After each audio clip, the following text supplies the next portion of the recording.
Hello, everybody, and welcome to the Night Owl, a show that we do twice a week where we talk about all the latest in pop culture news, TV and movie reviews, gaming news, and just the general conversations of the day. For those who don't know me, I'm Price of Reason, and with me, as always, is my co host, Professor R2. How's it going, Professor? Oh, it's going well. It has been an incredibly busy day for me, but that's all right. That's as usual as the semester goes along. Honestly, man, I've barely had any time at all to look at the news today, but I know we've got a lot of different things to talk about. Millie Alcock's been out there running her mouth.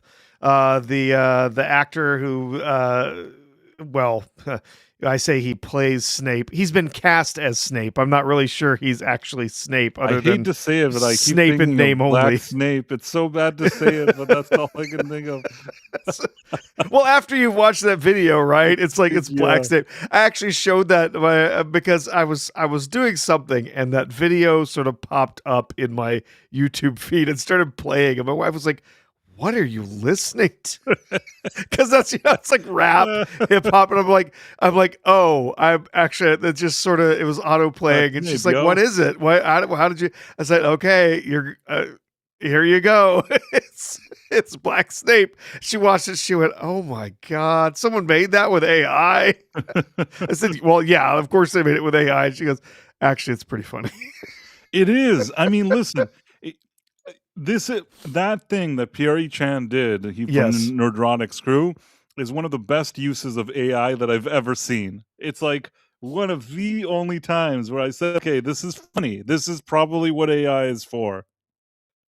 And then on top of that, there's been a whole bunch of other people who've done little snippets here and there of like lines. You've done AI to sort of insert him into the film and have him doing the classic lines from the Harry Potter books, from the films, like him talking about, "Oh, I can, in potions, I can teach you how to brew fame, in transcendence." Like he says all of these things, except like remixing it so that he's saying things in more like ebonics and hip hop lingo and stuff. "I teach you how to make that, how to make that cash, yo," and stuff like this. And it's so bad. But at the same time, it's like they asked for this. They asked for this. You cast a black man with dreads or plates or Right, they whatever l in they a went role that all in on was, this. They went all yeah. in on it. And it's, yeah, and he's wearing the like leather whatever leather tracksuits. It's just so bad. And they deserve all of the mockery that they get. I'm sorry. The actor, maybe the actor, I don't have maybe anything he personal doesn't against him. I deserve don't it. know the guy, you know? Maybe he doesn't deserve it, but you can't believe that he didn't know what he was signing up for when he decided to take over an iconic role like this from Alan Rickman. I think he knew exactly what he was in for. Even I'll tell you this, even if the guy was, like, non-diverse and just to step into the Alan Rickman Yeah. role, you really have to be so good to be, like, the guy that replaces that guy, but Yeah. to then make it a more kind of, for lack of a better word, like an identity politics situation where they're also gonna peddle a certain agenda because it's really hard not to imagine that they will. I think all of that was a big mistake. I will still say I don't have anything personal against the actor. He's done nothing to me. A lot No. of times I feel bad in these movies or shows. If I was an actor and somebody offered me a job and it's a good job on paper, in most cases I would take it. I've told you before that if somebody wanted me to play Snow White in the Snow White 2025 instead of Rachel Zegler, if I would have been Snow White, I would have done it. No problem. I'm Snow White. I'll walk around, I'll sing the songs for like okay, I just want to make it clear. If you say like here's $1 million. If I'm getting $1 million, I will do everything that Rachel Zegler did in that movie. I'll hop and skip and I'll sing the songs and do whatever. I'll do all of that. Sure. Absolutely. It's worth it. Like For those I'm making cool those with it. So bills. yeah, so I can't be upset at these people for taking like, the gigs. It's just that I think that if you're taking a gig like that and you know it's like gonna be an annoying thing, it's best not to say anything. If probably best to just just take the money and run. But the ones that start lecturing and doing all this stuff, that's the problem. Yeah, it does feel like it gets old pretty quick when they just all they can do is lecture and talk about it. What exactly did the Snape actor say? I guess maybe I didn't see I think he had an what interview and he's Papa like, "Oh, I Esidu knew might there have would be said. some controversy around it. I knew it would be a controversy, but well, I didn't know this and that. I don't know what. Just like he kind of said, like, hey, like you never know, but how could I wanted the role. It's such a big role, but it's like he's sort of having his cake and eating it too. On one hand, he's making it seem like he knew it would be an issue, but on the other hand, he's whining about the issue. And of course, they're talking about the so-called threats that he had and all that stuff. Now, let me tell you this. I do not dismiss the fact that he could have had threats, but if he did, and it's a serious threat, it's not just some troll on the internet, it's something that you can consider serious, take it to the proper authorities, do something about it. Uh, Hearing all these kind of, no, I got all these kind of bad things, but I didn't want to tell anybody what I got. None of that works for me. You know what I mean? Also, to be honest with you, I understand. I'm not like, a big public figure. I'm not an actor in a high profile movie. There have been times that I posted something on Twitter and then I looked in my DMs and the worst things in the world came up in those DMs. You know what I Mhm. mean? It's kind of like, okay, well, what am I going to do? So, Yeah. and nobody's paying me $1 million. It's not that I got $1 million and the shitty DMs. It's that I just got the shitty DMs, and I'm not even making a big deal of it. You do stuff, you talk, you're a public figure. I'm not even all of that. I'm just nobody cares about me really. But in his case, it's a high profile show and all that stuff. I guess what I'm saying is, if me, that's like a whole lot less significant, on occasion gets a weird DM or things like that, this guy should be expecting it. And again, he's getting paid like $1 million. What can you do? Mhm. So yeah, that's what I have to Yeah, I'm say. just looking to see if I could actually like find like I'll find it in a second, but I was trying to set up something. yeah. Yeah, cuz I mean I've seen some of the stuff, but I wanted to make sure we're getting kind of the latest some of the latest news.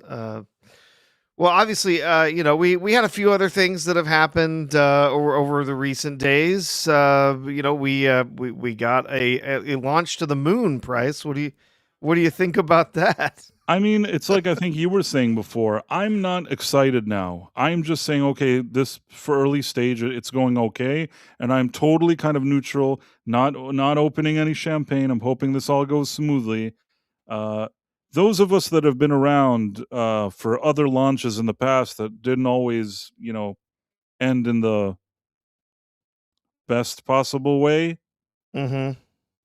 I think that at this point, it's premature to start celebrating unless you know that Yeah, the mission yeah. is a success. So Yeah, there's, the launch went beautifully. The launch went very well. I was happy, very pleased to see that. Very happy for all the engineers, everyone working on the craft. Especially pleased for the astronauts that that they made it up there safely. They're on their way, on their trip around the moon.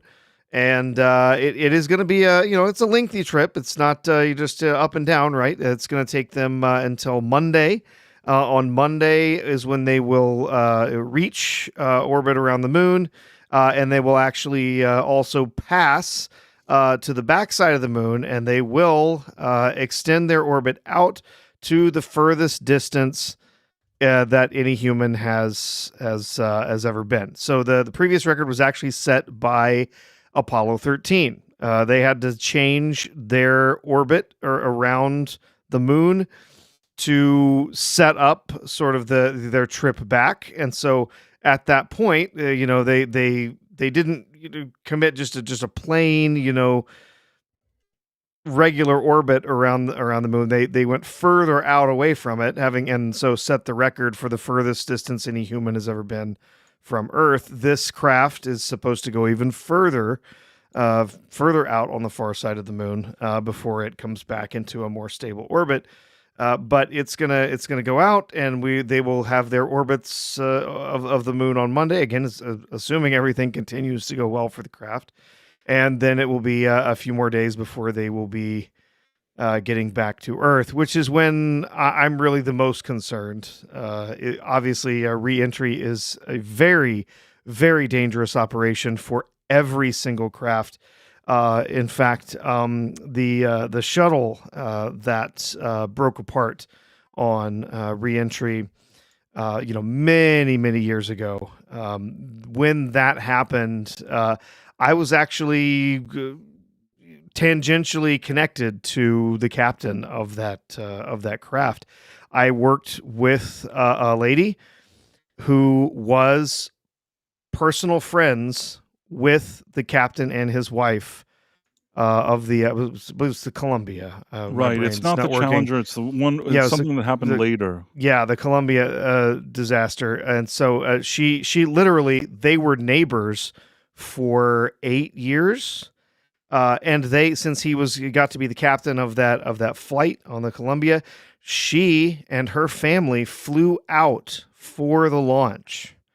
And so, it's literally just a friend of a friend, like, two people away from me was on that craft when it came down and obviously had that failure of the heat tiles and caused the craft to break up.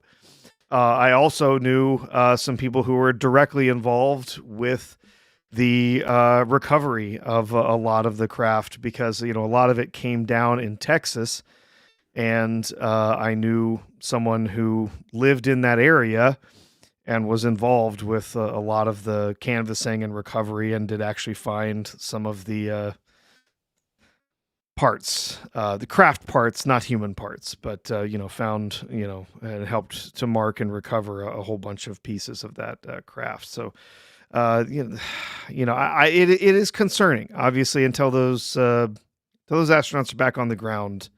Absolutely. I don't say anything I'm until still I see them back. concerned. Yeah, still The whole concerned for time, them. I'm not even a bit excited. I'm nothing. I just want to know that everybody's back safe. Yeah. No reason to start celebrating now. So Yeah. I hope the mission goes well. It's nice to see things are sort of, taking shape initially. They went as planned, but again, like you've said, we were watching. They have like a live camera inside the cockpit that's up there on a pretty regular basis. You could watch them kind of doing their stuff inside the craft, and it was really funny because my wife was like, "What?"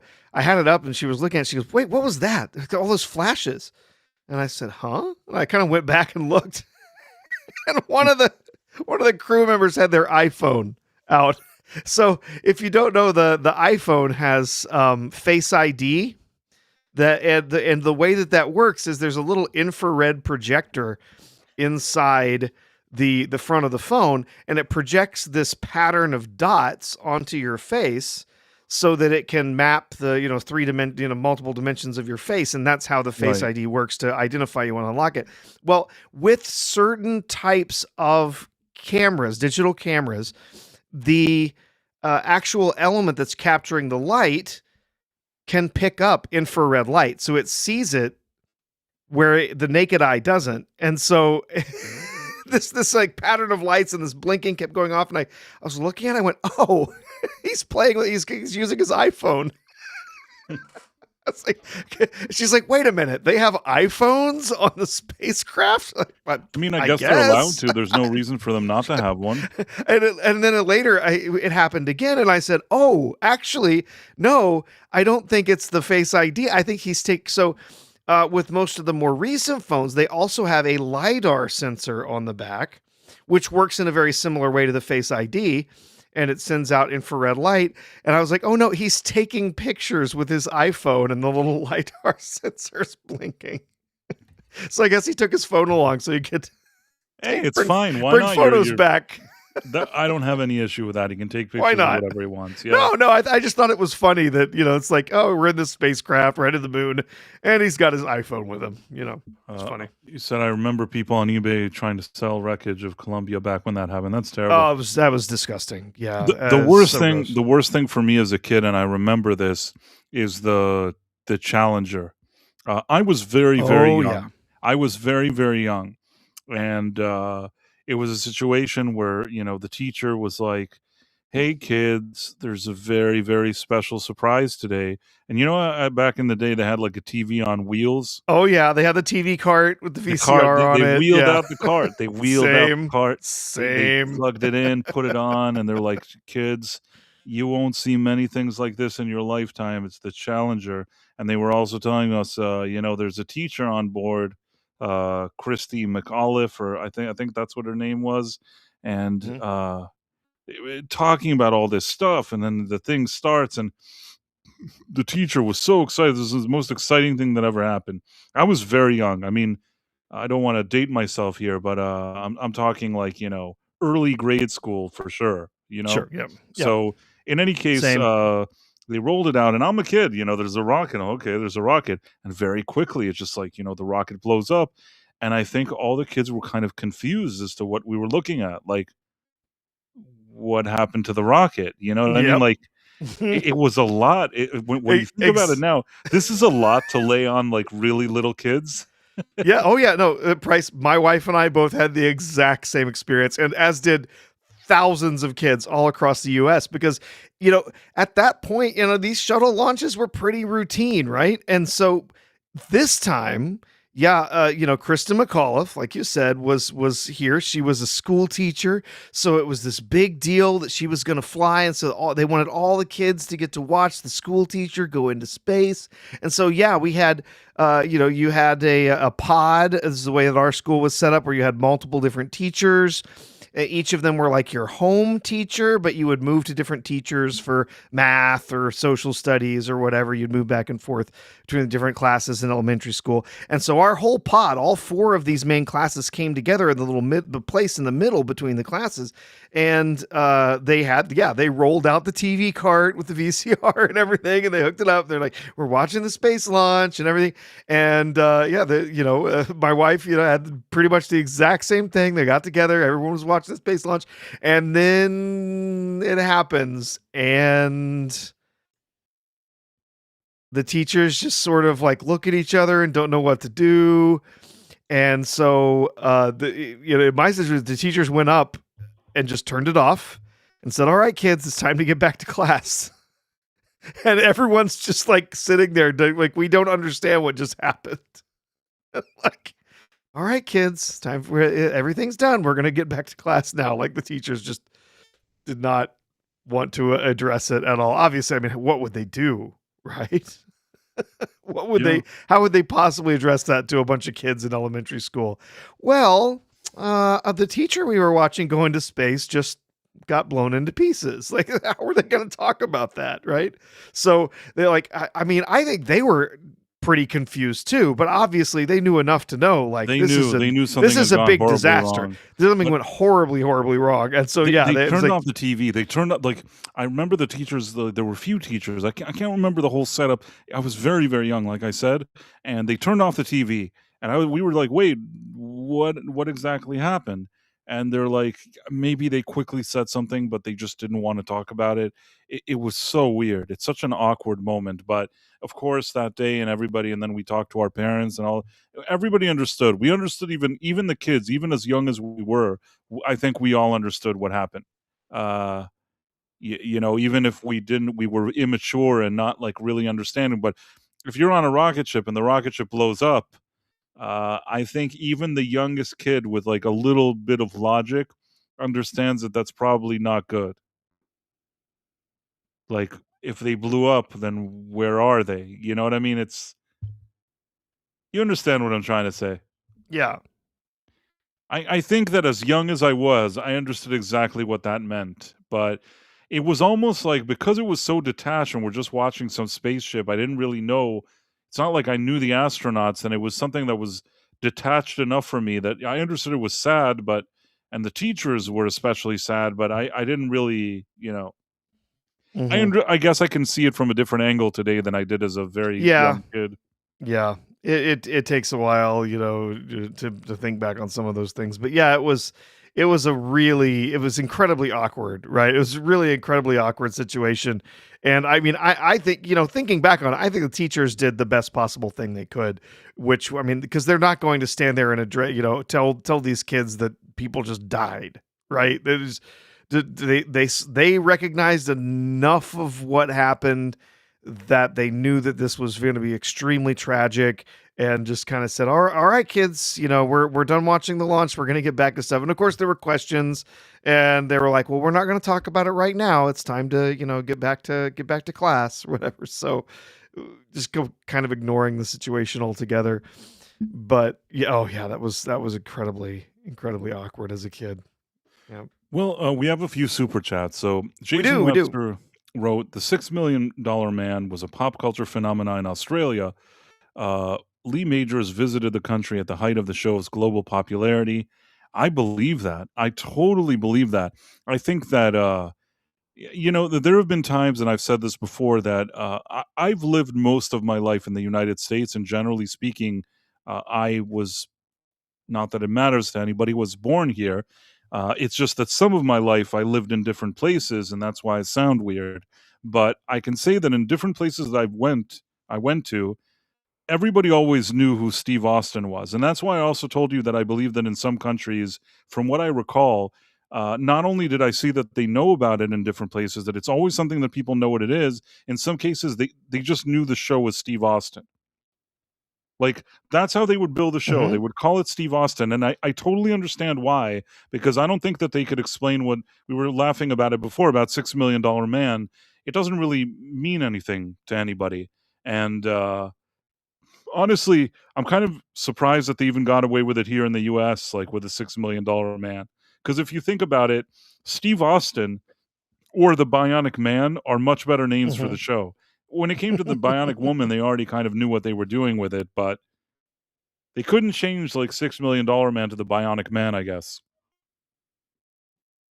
Yeah. Yeah, Yeah, I they mean, kinda had to stick with the name. Yeah.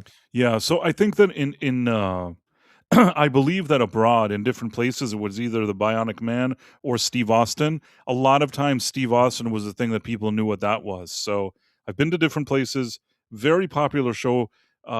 Also keep in mind in those years you didn't have a million shows like this. So this kind of guy, he was also this kind of very all-American. His name is Steve Austin. And he's like punching things and working for the government. I don't know, it kind of worked. Back in those days, people liked shows like this. That was before the times that we're in now, that everybody's always cynical and douchey. Back in those days, people liked this kind of stuff. And Mhm. then Jason Webster says, for another $5, the first one is $5, another $5. I had the Kenner 13-inch Steve Austin action figure in the red tracksuit with a bionic eye. A button on the back activated bionic sounds. I actually only learned about it this week. Let me Oh, see if I can. really? I Yeah, did a I guess post. I did see that you had a post, a tweet that you put out about it. Yeah. So I actually I did not have one of these, but I remember one of these because when I was really young, I stayed at a daycare where they had one. There was they had one at the daycare to play with, and so I was playing with it. And one day, my mom actually, when she picked me up at the end of the day, she said, "Oh, you're that's the just," and I'm like, it's what? It's Steve. She goes, "Oh, it's from the Bionic Man. It's from the show." And so like later on, like she was able to find it like in reruns somewhere, and she went, "Oh, this is what that figure came from, right?" But yeah, it was I didn't even know what it was from, and I thought it was the coolest toy because like so you can see that his left eye there, right, looks kind of awkward, and it's because it's Right. actually see through. You can hold it up and you can sort of look through the back of his head through the eye, and it gives you like there's like a bionic, like targeting symbol thing in it or whatever. And then the one that they had, there were a few different versions of this figure price. The very first version of it, his right arm, which is the bionic one, that had in the earliest versions, it had like a rubber skin that you could pull back. You could like roll it up, and he had bionic parts inside of his arm that you could take in and out. You could replace the parts. And later they had to change that because some of the rules around toys changed, and there were concerns about having the small parts from the bionic arm. And later they changed that and they replaced it with a version that had a bionic grip. And so the one that I got to play with was the one with the bionic grip. It's kind of like G.I. Joe's Kung Fu grip. But yeah, it was a cool figure. Well, all I'll say is that the guy that plays Oscar Goldman, this is like the best gig he could have hoped for. Because the thing is, they had him play Oscar Goldman in both shows, so they Mhm. needed him for both the like $6 million Man and the Bionic Woman. And at some point, there was some kind of issue with one of the shows that they didn't think the ratings was strong enough, and it went to a different network. And he is one of the only actors that this has ever been allowed. That they had two shows from the same franchise on a different one. It was like on ABC, one on CBS, or whatever it is, but they allowed him to be on both, meaning Mhm. he was appearing in the same role on two different networks on two shows that are part of the same franchise. It's just not a common thing that happens. It's very, very rare. But the fact that like the glue that holds this franchise together as Oscar Goldman is kind of funny. The best gig this like Anderson guy, was his name Richard Anderson? I don't even know. The best gig that he could have ever come up with. He probably couldn't believe like his good fortune with this gig, you know? It's a nice job if you can get it. I would do it. I would totally do it. I told you I would do the Snow White thing, so I definitely Oscar Goldman, I could totally do that. I could totally do it. Just that I'll just walk around and be like, "Steve, you Yep. got your mission. We got to send you out, buddy." Whatever he says to him, I totally do it. I love that the action figure has the headset too, because he Yeah. was in a bunch of the episodes he had that headset thing on. They made Oscar Goldman look ridiculous here, but it's kind of charming, I guess. Yeah, so ABC was $6 Million Man and Bionic Woman was on NBC. So what happened was is that Oscar Goldman, the actor and the character, was on both shows. That's such a good gig. He has to run from like set to set to be Oscar Goldman. Oscar Goldman's in demand on two major networks. He probably couldn't believe it. You know, I assume that I hope for him that at that time he took a lot of those checks and saved the money. It's the kind of thing that you know is not gonna last forever, and if you have that gig, you're collecting those checks. Oh yeah. Uh, by the way, I think that the dead man said the thing is that I assume that Oscar Goldman means that he's Jewish, but I think that the actor himself wasn't Jewish, the dead man, just so you know. I think that Richard Anderson wasn't at all. They just kind of like, you know, because of the name, I guess it's implied, but he himself, if I'm not mistaken, wasn't. I Uh, don't a know. as was Rudy Wells, but he appeared less frequently. Yeah, Rudy Wells, but, like, Oscar Goldman is, like, they can't move without him. He has to be in it. Yeah. Both shows needed the same guy. I think that's kinda funny. I guess that Oh was the way yeah. of giving, like, the one with Jamie Summers legitimacy. Because if you have the same guy giving them both, like, assignments, you believe that it's real. You know what I mean? Mhm. Anyhow, that's the action figures. The one out of the 3 that looks the weirdest is the Jamie Summers one, oddly, but what are you gonna I do? mean, I mean, remember these are made by Kenner, so it's basically a slightly modified Barbie. The dead man says, "Nothing lasts forever, even cold November rain." Yeah, that was, when Guns N' Roses suddenly did a sensitive song. Mhm. Nothing lasts forever, even cold November rain. Ooh, something like that. The only thing I remember, like, I remember the song, but the thing that really makes me laugh is, like, you have Slash on a mountain playing a solo or something. I don't know why. I'll tell you what, Guns N' Roses were a good band. They were a good band, and when they came out for for Destruction, it kind of seemed that, like, you know, that was it, and if they would have delivered 5 more albums on the level of Appetite for Destruction, they could have been talked about like, the way you talk about, you know, really great all-time great bands. problem is as much as I think that Appetite for Destruction is a good rock album, and it came at a time where people weren't really doing that, was very refreshing. Everything that followed just wasn't quite as good. Use Your Illusion 1 and 2, I don't even know why that was a double album. They didn't need so many songs, and as much as there's some hits there and they're not terrible, they weren't as edgy and cool as Appetite for Destruction. For starters, they lost what was it, Adler, Jamie Adler, what's his name, Adler, Steve Adler. uh it's funny because many years ago I worked with Steve Adler, so I feel bad that I got his name wrong. But uh Steve Adler, by the way, he was on the first album and then they actually got rid of him. Do you know about this, Professor? No, no, I don't. So he basically partook in a lot of recreational activities. Okay. And much like Jim Morrison, I think that he combined the use There of there were some powders and some liquids that got mixed yes, together inside of his biology at the same time that kind of perhaps. like the Belushi, kind of like with what happened Yeah, to yeah. Belushi. Some things were mixed that didn't need to be mixed, and it caused something bad to happen to him. So Mhm. when I met him, he was already these. This was some years later, and he was already. He had sort of a speech impediments because of this whole situation. He had recovered when it comes to, like, he could play music, but when it comes to speaking to him, that incident, whatever it was, left him with some kind of speech impediments or something like that. He was very nice. I had a very, very nice conversation with him. He was a super nice guy. So I don't have anything bad to say about him. I will say this though, that I think that Matt Sorum, I think that's the guy that came and replaced Steve Adler. He was definitely a good drummer as well, but something with Steve Adler and the way the band was initially, I think, and also their attitude and them kind of being this cool rock band, it was cooler before they switched to whatever they didn't Use Your Illusion. And even if you say like, well, there were some good things in Use Your Illusion, after that they completely went off a cliff. One would argue there was another thing called Lies, Guns N' Roses Lies, which was like a sort of an EP. That EP was probably cooler than Use Your Illusion. I think it's had the song Patience and Mr. Brownstone or whatever. I don't even know. What am I talking about? How did we get here? I couldn't tell Oh, you. because the Dead Man, who's a friend Yeah, of the yeah, yeah. channel, talked about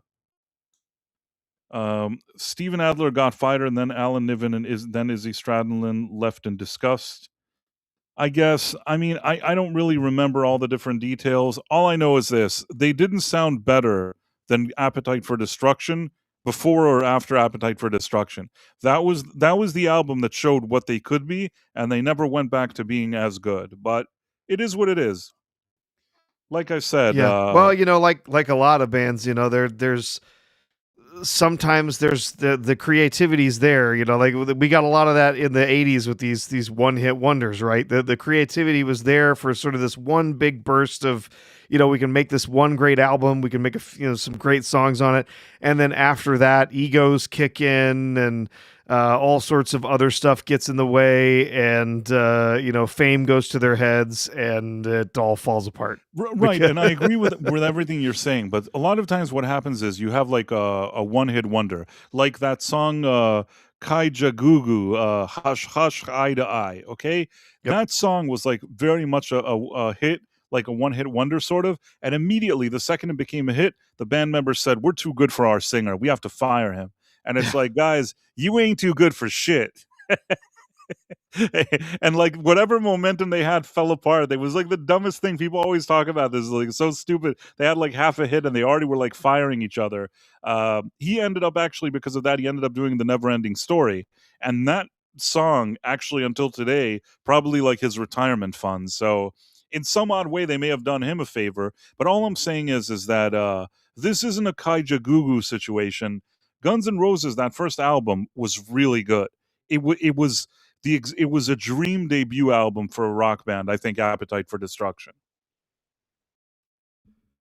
So Adler fit in with Slash way better than Matt Sorum, was really good, but not as a unique sound, just more traditional drum and bass rhythm section. Adler had Bonham like energy with Slash. I agree with you. I agree with you. Listen, Adler was cool, and like I said, on this rare occasion, I can even say I didn't hang out with Slash, but I can say that I've hung out with Adler a bit. It's not like we spent 70 million hours together. I mean, like for an hour, I hung out with him at some point. He seemed like a cool guy. I got a good vibe from the guy, and I liked him. So uh sometimes you kind of hang out with a person and feel a bit of the person's vibe, and you could tell if you kind of like that person or not. So that guy seemed really nice. I don't have anything bad to say about Adler. Yeah, that it is what it is. And Aaron Gray, Hmm? who's Aaron Gray? Oh, so somebody mentioned Aaron Gray from Buck Rogers, who is I see. oh, But I agree, Ista. I'm not. absolute I'm babe. actually not. I'm in agreement with Istaphobos. It's not. Marla Sharondoff loved Neverending Story. Well, first of all, the original movie, the first one, I think they tried to make a sequel, but I didn't care about it. The Yeah, first movie, I actually liked. I haven't seen it in many years. I don't know if it would hold up. As a yeah. kid, I watched it. I really enjoyed it. I liked the kid. I liked that he was riding that, that whatever that creature was. It looked like a dog with big ears that he was flying on. Am I crazy now? Was it No, was no, yeah, yeah. The Luck Dragon. Yeah, the Yeah, Luck Dragon, exactly. yeah. I like that. I loved that movie as a kid. I have watched it in a few in recent years. A few years ago, I watched it with my kids. It did not hold up for me. While there's still a lot of things in it that are very charming, and I recognize why I had fun with it when I was a kid, enjoying the very interesting characters there. Yeah, Falcor, the Luck Dragon, Falcor, yeah. the Rock Biter, and some of the other characters, and the threat of the Nothing coming and everything. I recognize why I enjoyed it as a kid, but being older and watching it is not something that held up for me. There's a lot of problems with it. I There's a can lot believe of it. Even issues now with it, but thinking about it, it seems like one of those things that in my childhood I just really liked, but when I think about it now, doesn't make it seems like there would be issues with it. The song was memorable. I'll give it that even after all this time, I think it's Giorgio Moroder or something that wrote it, and then that Limahl guy sang it. I will say this: like Giorgio Moroder, or whatever his name is, may have had some like what seemingly '80s like cheesy hits or whatever, but man, did that guy know what he was doing? Like in his field, he knew what he was doing. That never-ending song, you don't forget it. Uh, I think also Top Gun, Danger Zone. I think he actually wrote that one. Scarface, Push It to the Limit. I think that's him as well. There's some really big songs in the '80s that, like, especially for movies, the guy was always on top of his game. He understood that whole situation of making songs that are good for movies and memorable and will make you remember the movie. And what is it? The Never Ending Story. yep, That one, right? yep, yep. Ooh. Listen, it's a very cheesy song. It's the cheesiest song like ever written, but gosh darn it, it kind of works with that movie. Hmm. No, it's good. It has this very fantastic. There's the fantasy and everything of this kid is reading the book, but the book is also sort of reacting to him. It's like there's this strange sort of magical connection between him and the book, and like it's interesting. I mean, it's a very interesting idea, and I'm not in any way saying that like today that is a bad movie.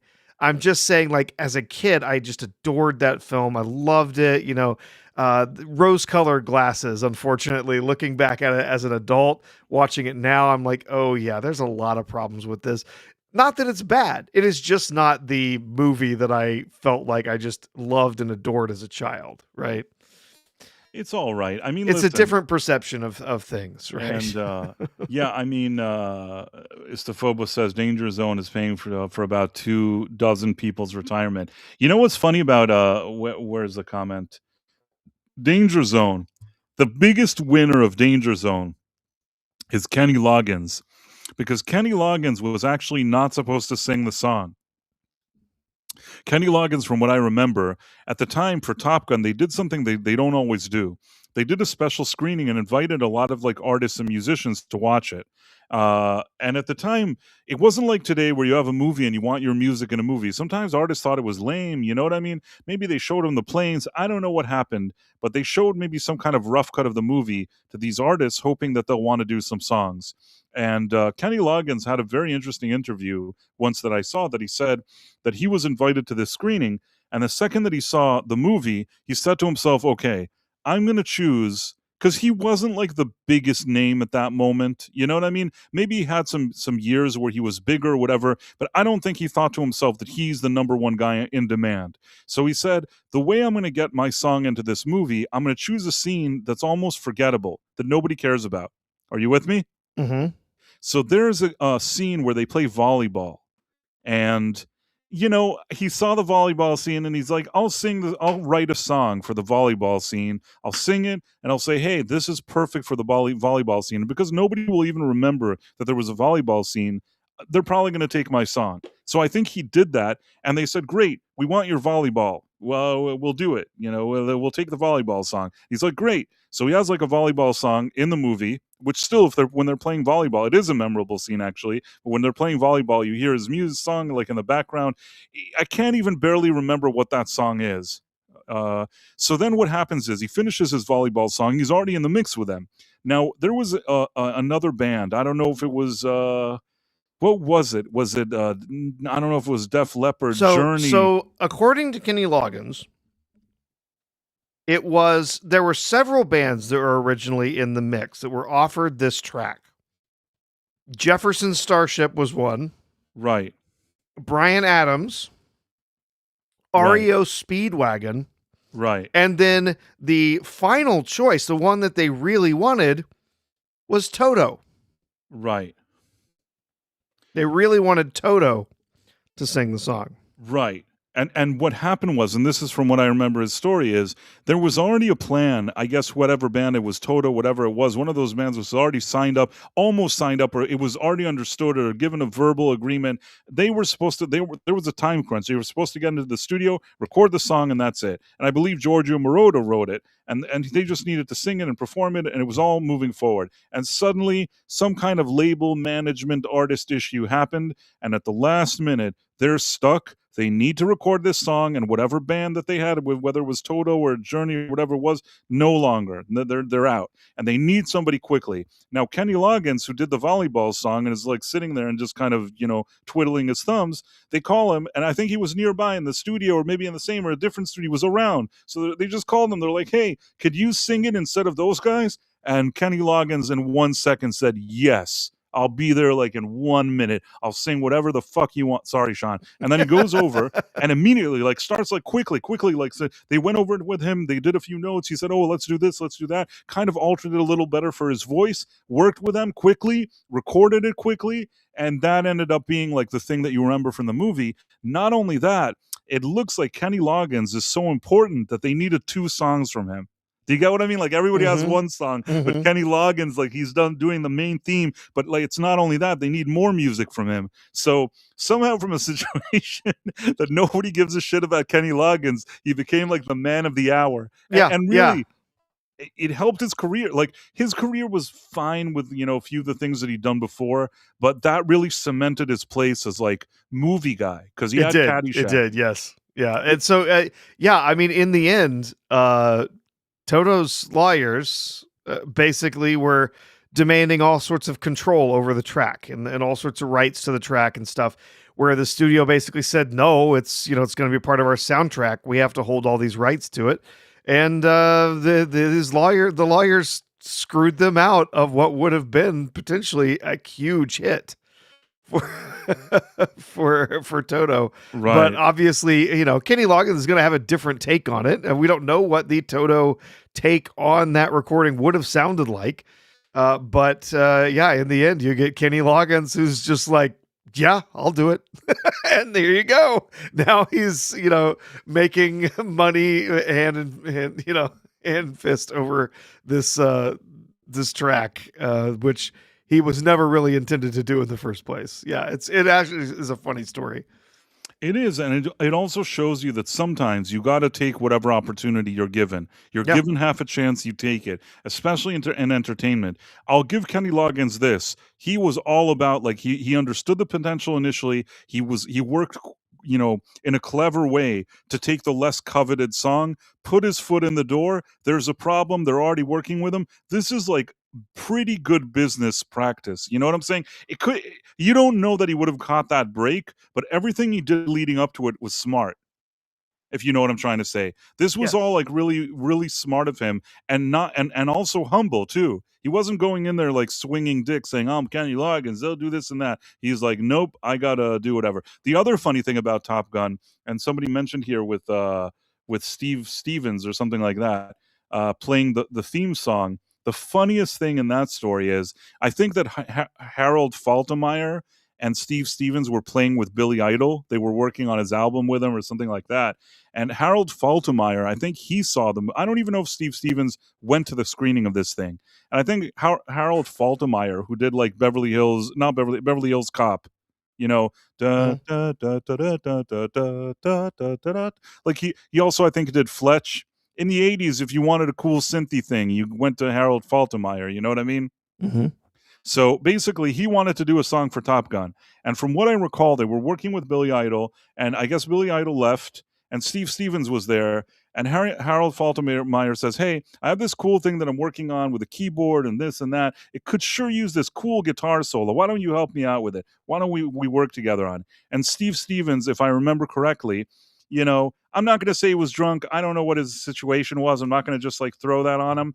But let's put it this way. He's like, sure, sure, give me the track. Let me play on it. Plays some music, does his melodies, do whatever. And I guess Harold Faltermeyer tells him, this song is ours. You and I, or this is our track. And he said, cool, yeah, this is our track. I think that Steve Stevens left, forgot he even did this. Forgot about it. Just went about his day, never thought about it again. It Mhm. ends up in the movie as like the sort of it's if Kenny Loggins is sort of the theme with music, the main kind of melody that you remember from the movie and the theme melody without the song is like the Harold Faltermeyer and Steve Season. It's that da da da da da da da da. You know what I'm talking about? Uh-huh. So basically, that song ends up being a big deal and it wins a Grammy Award. And in the Grammy Awards, they brought like Steve Stevens. Steve Stevens got a Grammy for something that I think that he maybe vaguely remembered that he was ever involved in. That's a really good situation to be in. Yeah. Also good for your career and stuff like that. Today, none of that matters because then 'cause all these careers don't really matter much. But back in the day, you're a musician. You say, "Oh, I did the music for this thing. I got a Grammy now." Your rate goes up and your profile or whatever it is. So I think it's kind of funny. Yeah, I am talking about the Top Gun anthem. Yes, Yep. Top Gun anthem. So you have the theme song, which is like Danger Zone, sort of. I mean, it's not the theme song, but everybody Yep. remembers like Highway to the Danger Zone. And that's like the Kenny Loggins one. And then you have the da da da da da da da da, which is the Steve Stevens on guitar and Harold Faltermeyer on keyboard. And yeah, they won a Grammy for it. And Mhm. yeah, Scarface soundtrack is great. Uh, the one thing that it bothers me about Scarface is that I feel like until today they haven't properly released the song like a full proper like version in good quality of Push It to the Limit. I could be wrong, but man, I feel like I've never properly released that song. And that is an amazing song. Yeah, there's a radio cut of it, but that's the only one that you can really ever get. It's not exactly the same as what's in the film. I think is that what you're saying? I think so. I think in Yeah. the movie something else happens that you can't get anywhere else. Even the radio cut for a while, I think I would go to Spotify and write like "Push It to the Limit" and it wouldn't come up. Maybe now it does, but for a while I couldn't even reach it. I couldn't get it. Maybe you could find it online or whatever it is, but I just feel like it wasn't. Walk They never made a big along the deal of that song. razor's edge. It's a wonderful Yeah. song. Oh, it is a great like that 80s Nothing sort of embodies the power anthem 80s, the thing. excess of the 80s, Oh and yeah. also, like, that movie better than, like, push it to the limit, limit." Like, I love that. "Na, na, na, na, na, na, na, na." It's brilliant. It's so cheesy, I love it. Yep. Oh, I mean, you've got tons of other great songs on that too. And as I was saying, like that was actually, someone was saying the Scarface soundtrack was legit, and I was saying, yeah, it was also, it was a big inspiration for the songs that they pulled in for the game Grand Theft Auto Vice City. They got a bunch of the tracks from that because that Scarface as the film was actually a huge inspiration for part of the story that they were telling in Grand Theft Auto Vice City. So they wanted to get a lot of the songs from that into the game. So they've got like the "She's on Fire" song from who sang that? I don't remember. There's a few others in there too, but yeah, it's yeah, Well, I really mean, good the thing is to soundtrack. Phobos, I just wanna Isophobo says, Footloose was Logan's big explosion in film. Caddyshack was his intro. Caddyshack is what opened the door for him making movies for films. And I think that 1984, I believe, he just had a very. And also, it's not just luck. He must have played his cards right and knows how to put himself in the right position to do stuff. He did the theme song to Footloose and he did Top Gun, Danger Zone and that volleyball song.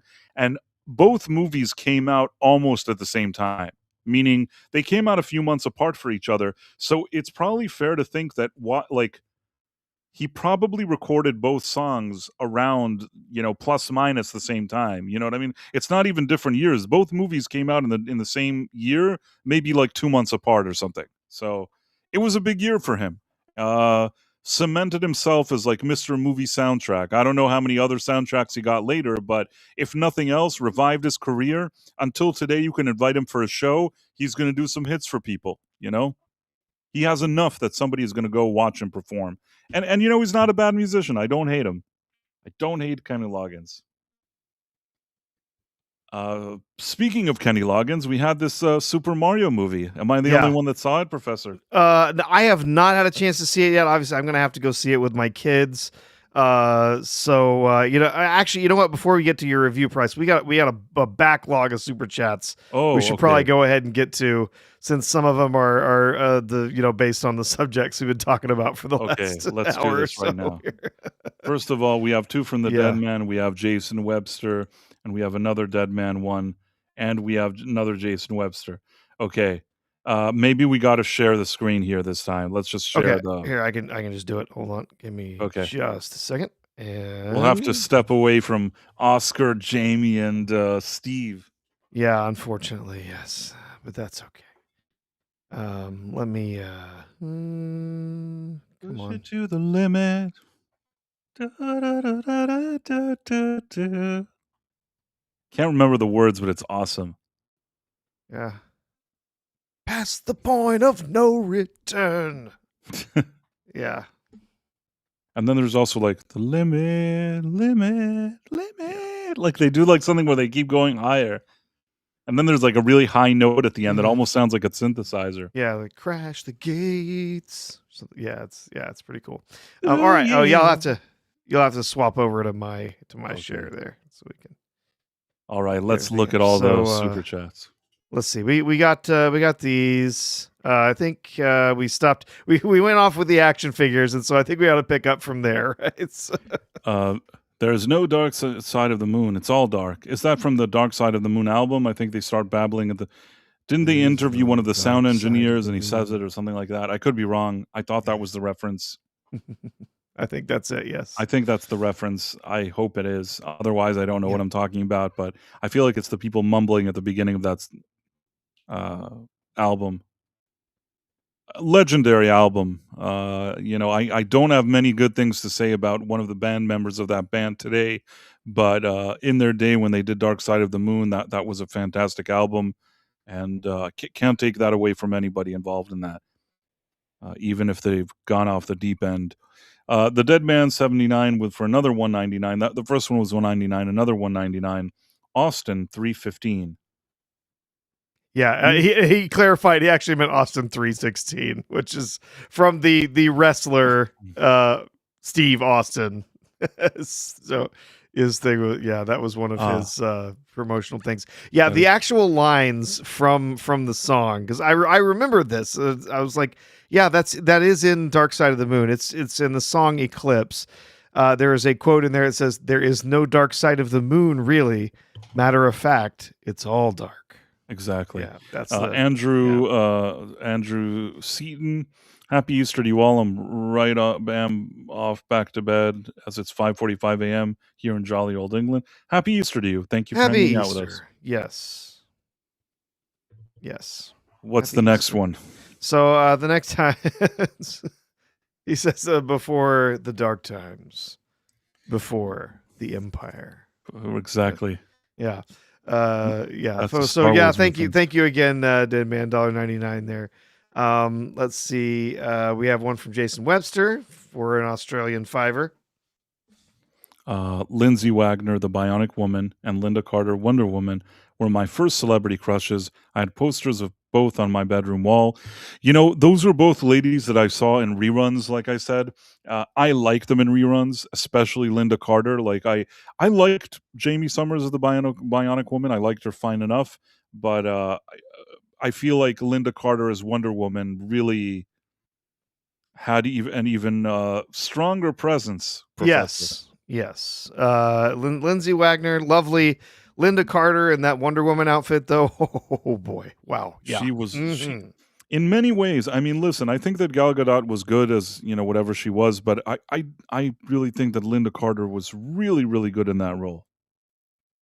Yeah, and she was also and has been to this day. Like, she absolutely adores her fans.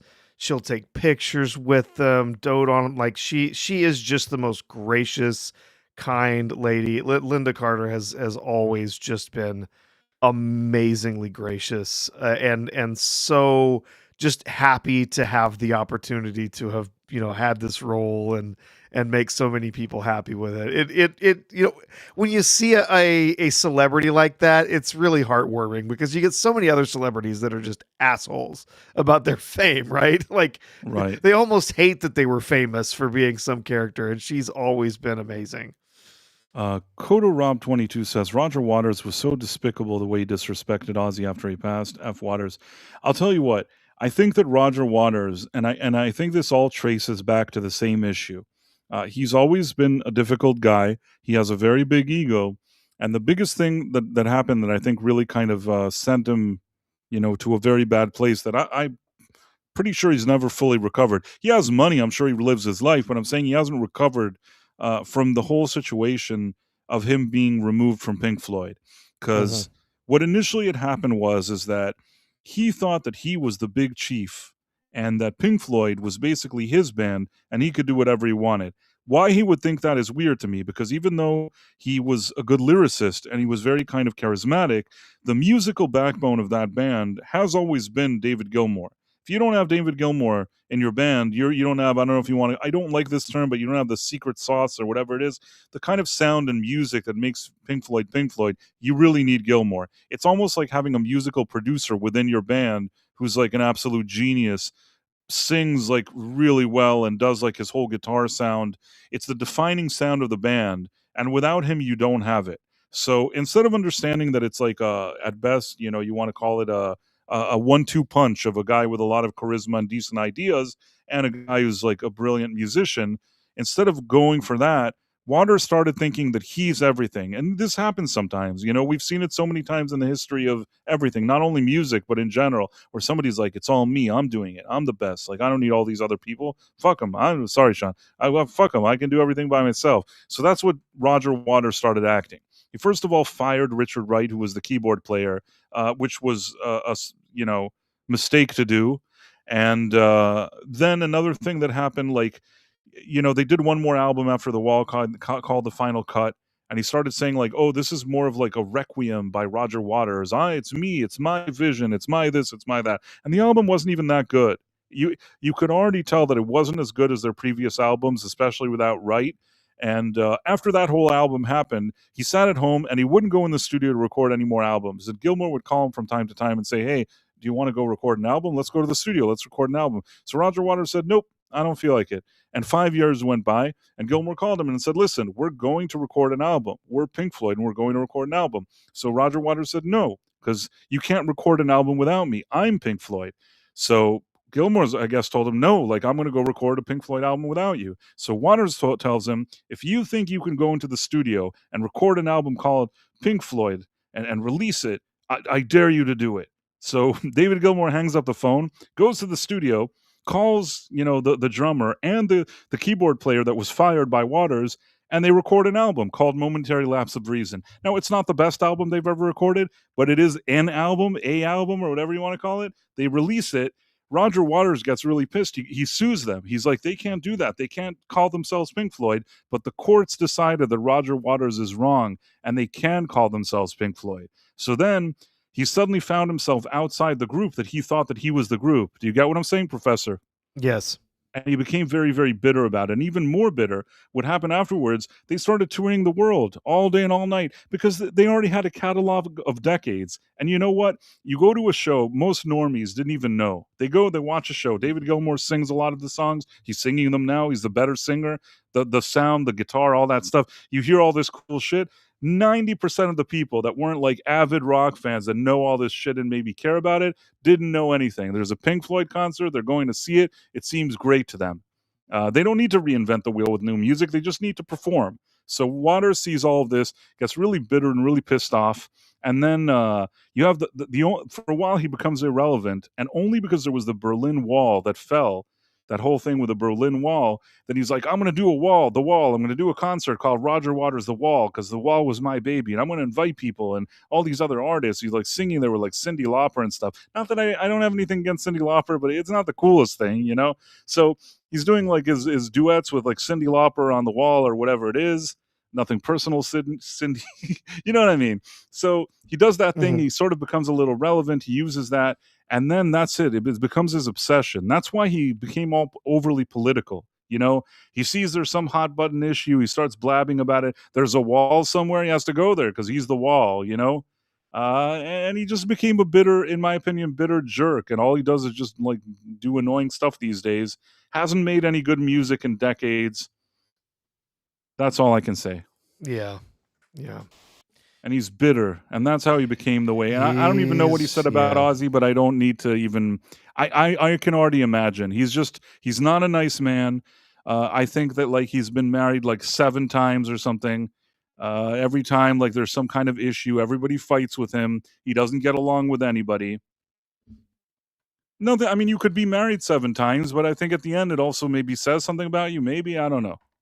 Well, as as the saying goes, if you don't know who the asshole at work is, it's probably you. If you have 7 failed marriages, there's one thing in there that's a common connecting thread, and that's all those marriages involved you. Right? Like at some point you have to be a little introspective and realize that perhaps I'm the problem. Yeah, I understand exactly what you're saying, and I agree. Yeah. Totally. All right. So our next, the next super chat we had here ties into the previous one. Yeah, here's talking about celebrity crushes. We talked about Lindsay Wagner. So Jason Webster here for another Australian fiver. Ornella Muti, Princess Aura from the 1980 Flash Gordon, was another early celebrity crush. You can bet I had the Princess Aura poster on my wall. Oh yes, she is a gorgeous woman, and of course the outfit that she's wearing doesn't hurt, right? Do you remember her from Flash Gordon Price? Yes. Yeah. Let's see, what do we have next? We have The Dead Man for another $9.99. Price and R2 watched the Corbomite maneuver today for the first time in a long time. My God, that episode embodies the spirit and essence of Trek. I am lost for words. I haven't watched that one in a while, but I know which one he's referring to. Yeah. It's the Yeah. one where Clint Howard or something Yes, is it in is it. the one with Clint Howard. Yes, so they encounter the absolutely enormous spaceship, the Thesarius, that belongs to a group called the First Federation, and basically they tell them like, "You're in our space, and that's not cool, and so we're gonna take your ship and we're gonna lock you away and whatever." And they essentially say, "No, that's not gonna happen. We're not gonna do. We're not gonna let that happen." And that's when Kirk makes up the Corbomite maneuver, saying that their ships have this special element named Corbomite, and if you attack us, that attack is going to be reflected at you tenfold, and you're going to be destroyed. And so there's a gamble there. It is a really solid episode, I would say, for me. Now that is really good. And by the way, Corbomite maneuver, that is the actual first episode of the regular season order, because we had, of course, Where No Man Has Gone Before, which was the second pilot. You watched that on your show, Price, and you guys That's reviewed it. true. We did. Corbomite maneuver is actually the very first episode of the original order. It was the very first in production order, although the Man Trap was the first that aired in the regular order on the show. But Corbomite was actually first in production order after Where No Man Has Gone Before. It's a really good episode. It's really interesting. For me, if you were going to say, like, what's the prototype episode? What's the episode this is Star Trek? For me, it is Devil in the Dark, which is a later episode in the first season, where they go to the planet, they encounter the Horta. This is completely alien creature. It's a silicon life form. They don't even recognize it as a life form at first because it's the tricorders think it's a rock, right? And they eventually come to an understanding of that, oh, this is a living creature, and it was attacking humans because they were invading its environment and killing its young. It's an absolutely fantastic episode. In fact, most of the first season just knocks it out of the park. There's a few notable issues in the first season, such as specifically the episode titled "The Alternative Factor," which, my God, that episode is awful. But yeah, for the most part, that first season is absolutely fantastic, and there's many in there that I could say really embody Star Trek. But yeah, Corbomite Maneuver is a really good one.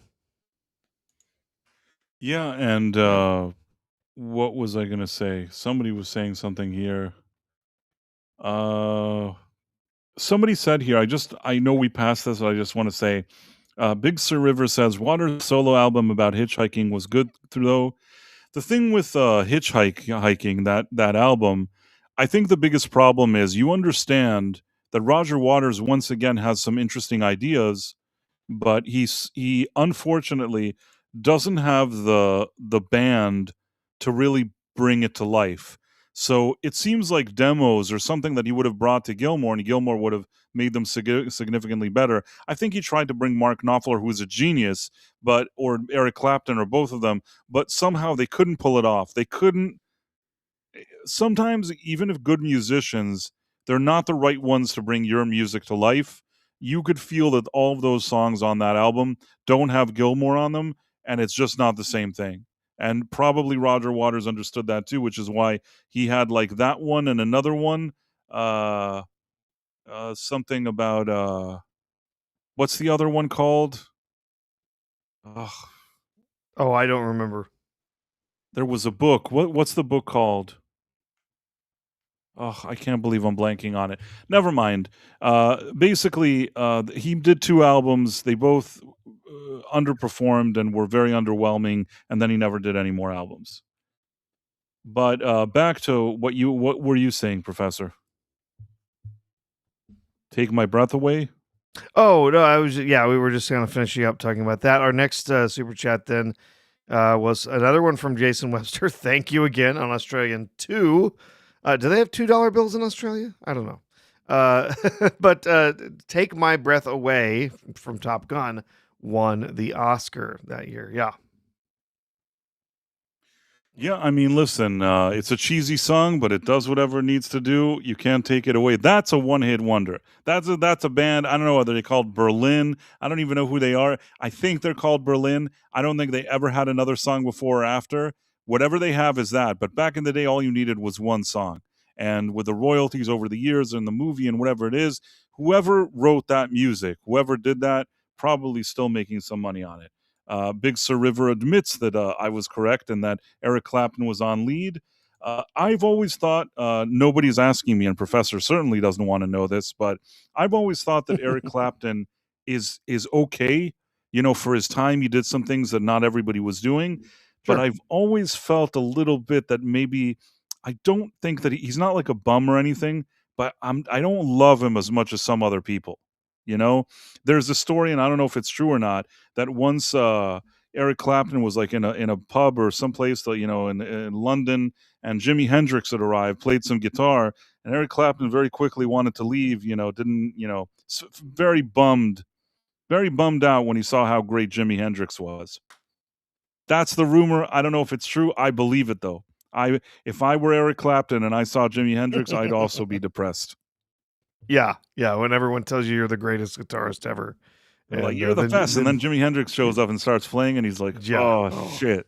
just shreds the hell out of that thing. I Somebody mean, could go check if this story is true, but I remember yeah, there's something with Eric Clapton, like seeing Hendrix perform and understanding that like Hendrix is playing him under the table, if you know what I mean. yeah. Um, Or I mean, and even I mean, when you say, "Oh, Eric Clapton, the greatest guitarist" or whatever, go watch that Beatles tribute with Prince, absolutely destroying everyone on stage, playing "My Guitar Gently Weeps." that is amazing. That He is amazing. I mean, we're talking about some of the most amazing performers in the world who are on those stages, and he crushes everyone, and they all see it. Every one of them You see know, that he is just destroying them on the guitar the playing the, that th- the song. thing that's It's funny incredible. is that the whole thing, I guess he was supposed to get an award that year. Mhm. And I think that the organizers of the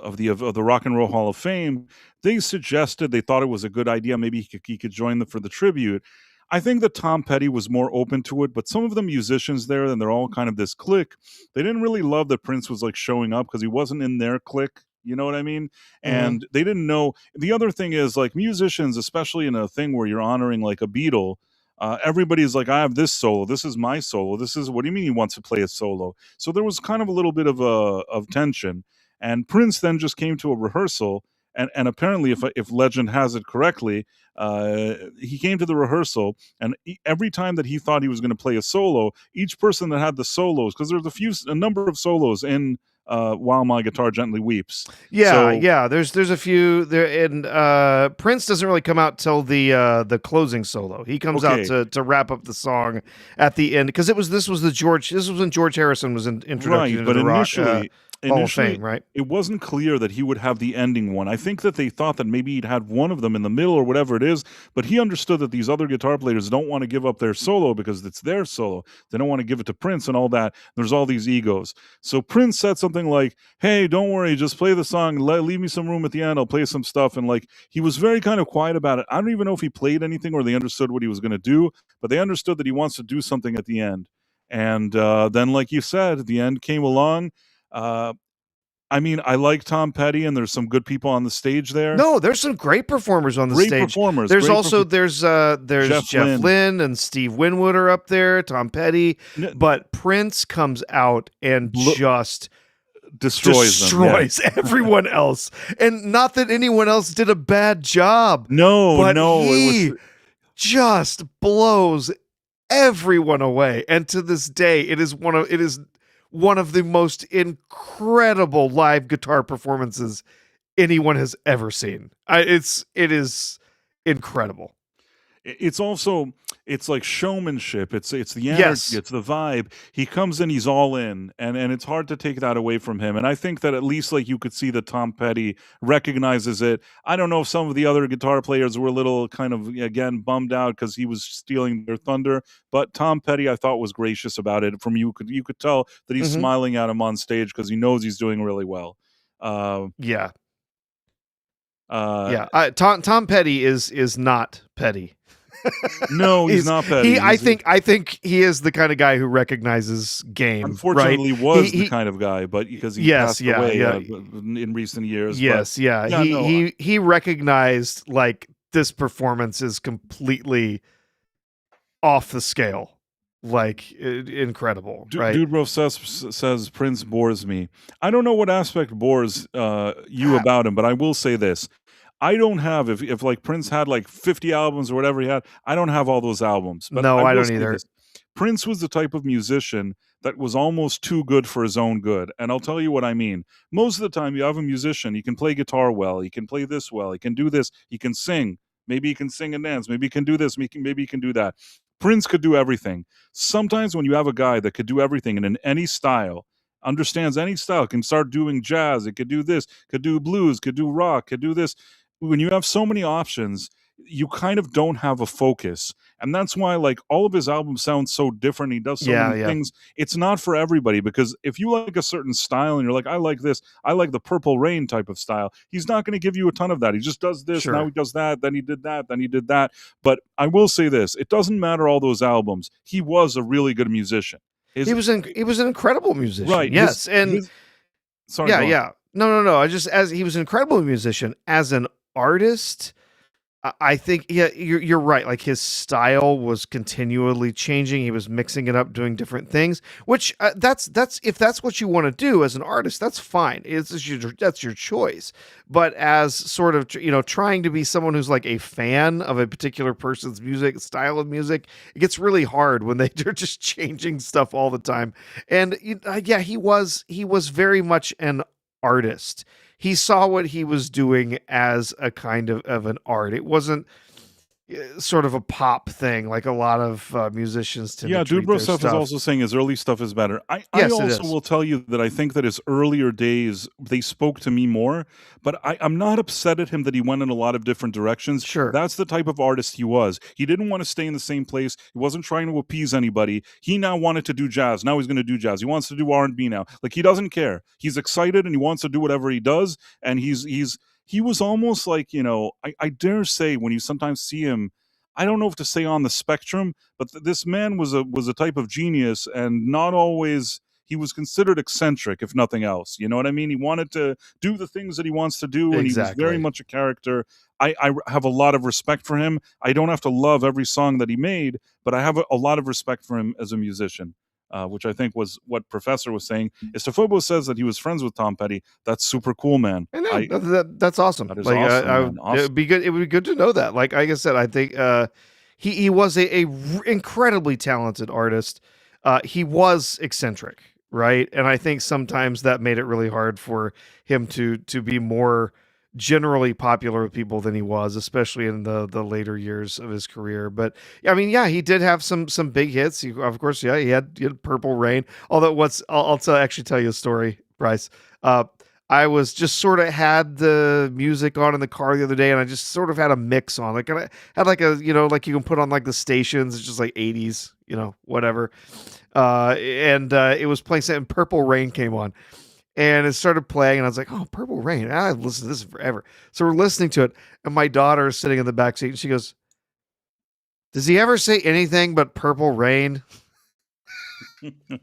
Because half the song is him just saying "Purple Rain, Purple Rain." I mean, listen, it's a lot for the I know music, kind of the vibe, it is. but Well, yeah. it is, and then also there's a lot of instrumental in that song too, right? As I said, well, it said it's more about like the instrumentals, the music and stuff. It's not, it's not so much about the words, but it's a stylistic thing. And she's like, okay, but all I hear him say is "Purple Rain." Well, kids today, they don't have a lot Yeah, of oh yeah, I know. patience. But Clay Thomason says, I read that Tom Petty was pissed that Prince didn't show up for rehearsal. I've heard rumors like this. Prince said he didn't need to rehearse. I guess he was right. Prince was an eccentric guy. From what I recall, the rumor is one, maybe he did show up or didn't show up. He felt that there was animosity, that the other guitar players were unhappy. I don't know. I feel like probably there's a bit of truth in every version of this story that I've heard. But at the end of the day, one thing is certain. Once Prince had the moment that did his freestyle solo, He nailed it. There's no way nobody there thought that he wasn't nailing it. He absolutely, I would say, stole the show. Stole the show on a stage of people that were super talented, and you can't take that away from him.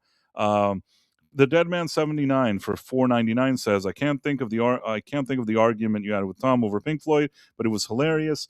From what I recall, you're referring to Tom Connors. I think that what we've argued a number of times is that Tom is more of a Roger Waters guy, musically, and for me, like, David Gilmour is the band. There's another thing. The biggest, at the time, there's two types of successes that you can have as a band. You can have as a band that you release an album that over the years is so iconic that it, like, becomes sort of it's such a popular iconic album and things like that. Now, The Wall, you could say it's iconic, but the truth is The Wall was very popular during its time and over the years remains iconic, but Dark Side of the Moon was, let's say, popular during its time, but only grew in popularity over the years. Today, most Pink Floyd fans that you say, hey, what's your favorite album? They're probably going to tell you Dark Side of the Moon, maybe Wish You Were Here, maybe Animals, maybe Metal. Those are the ones, or if they're Syd Barrett people, maybe like Piper at the Gates of Dawn. People that are really, really into like the Pink Floyd vibe, the true Pink Floyd sound, and real, like, savvy, I don't want to throw anybody under the bus, but like more into that kind of music, the musical side. I think that most people will not put The Wall as their favorite album. Some people, however, for whatever reason, prefer The Wall. I can't write that off. It's also a matter of taste. So I think that there were occasions where perhaps we argued because I'm more of a Gilmore guy, and for me, if the music is shitty, then it's not good. Not that I'm saying the music is shitty in The Wall, but for me, The Wall is like is an album that Roger Waters tries to hog a lot of the attention, and at the end of the day, for no reason. There's a few songs on there that I like. Usually, I like them because Gilmore is doing something awesome on them, or even singing them. And a lot of the stuff that like Waters was hogging, it's fine. But yeah, and the final thing I'll say, not that the professor was interested in this, what I've learned recently that I didn't even know, there are things in Pink Floyd's repertoire that I always thought, well, Roger Waters may be a douche, but he did play some great bass here, like in the song "Hey You." But then it turns out in recent years, it's been reported that the person plays like the fretless bass on "Hey You" is actually Gilmore. So Gilmore is playing the Mhm. guitar and the bass. Like, that was like his saving grace. Then I thought, wow, like you did this bass, Waters, like you at least you know how to play bass. And a lot of times I think from what I've been reading in more recent years is that Gilmore would hear Roger Waters' bass and think this isn't good enough. I'll go to the other room, Roger. Let me take the guitar for a second. He'd record it. Just putting that out there. Yeah. Anyhow, so that was the argument. Is there any other super chats, or we've gone all over all of them? No, I believe we're all caught up. Yep, we did them all. So, All thank you right. for everybody that gave us super chats. I don't All take those for very granted. I kind. was very thankful. Feel like we spent the first hour and a half just talking about super chats. I don't even know what we're doing That's here, but okay. No, I think we were about to get started with your discussion of the Super Mario Mario. Galaxy movie. Okay, so let me share the screen here. Yeah. Oh, First so of all, I can oh, go already ahead. tell you, uh, I don't know how to say this nicely, but fuck all those Rotten Tomato critics. Let me put it this way. I have seen a lot of bad movies, a lot of bad movies, a lot of bad things. They gave Starfleet Academy like a 98, okay? They keep giving every piece of shit like a 90 something, and this movie for some reason 42. Now, I'll say this. Is this movie is like when you go see the Super Mario Galaxy movie, are you watching The Godfather? Are you watching Citizen Kane? You're not. That's not what the point of the movie is. If you're expecting that, it ain't happening, okay? But as a family friendly, wholesome story, and especially for people that know what Super Mario Brothers is, if you were a kid and you played any version of it, if you played the NES things, if you were, about those games, especially the early ones, or even throughout the years, there's something in it for everybody. It's kind of like, call it a celebration of Super Mario Brothers. I think that overall, when it comes to the story, nobody is inventing the wheel here. It starts off that, I guess, Princess Peach, it turns out that she had her sister Rosalina or whatever. Now, Hmm. correct me if I'm wrong. Rosalina, is that from where from where in the franchise do you have like Rosalina? Okay, so I'm trying to remember. Here, let me just look it up because I'm gonna get it wrong.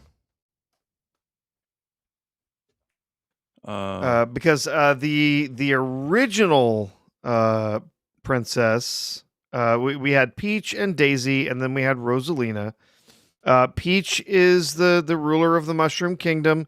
She is the princess in Super Mario Brothers 2.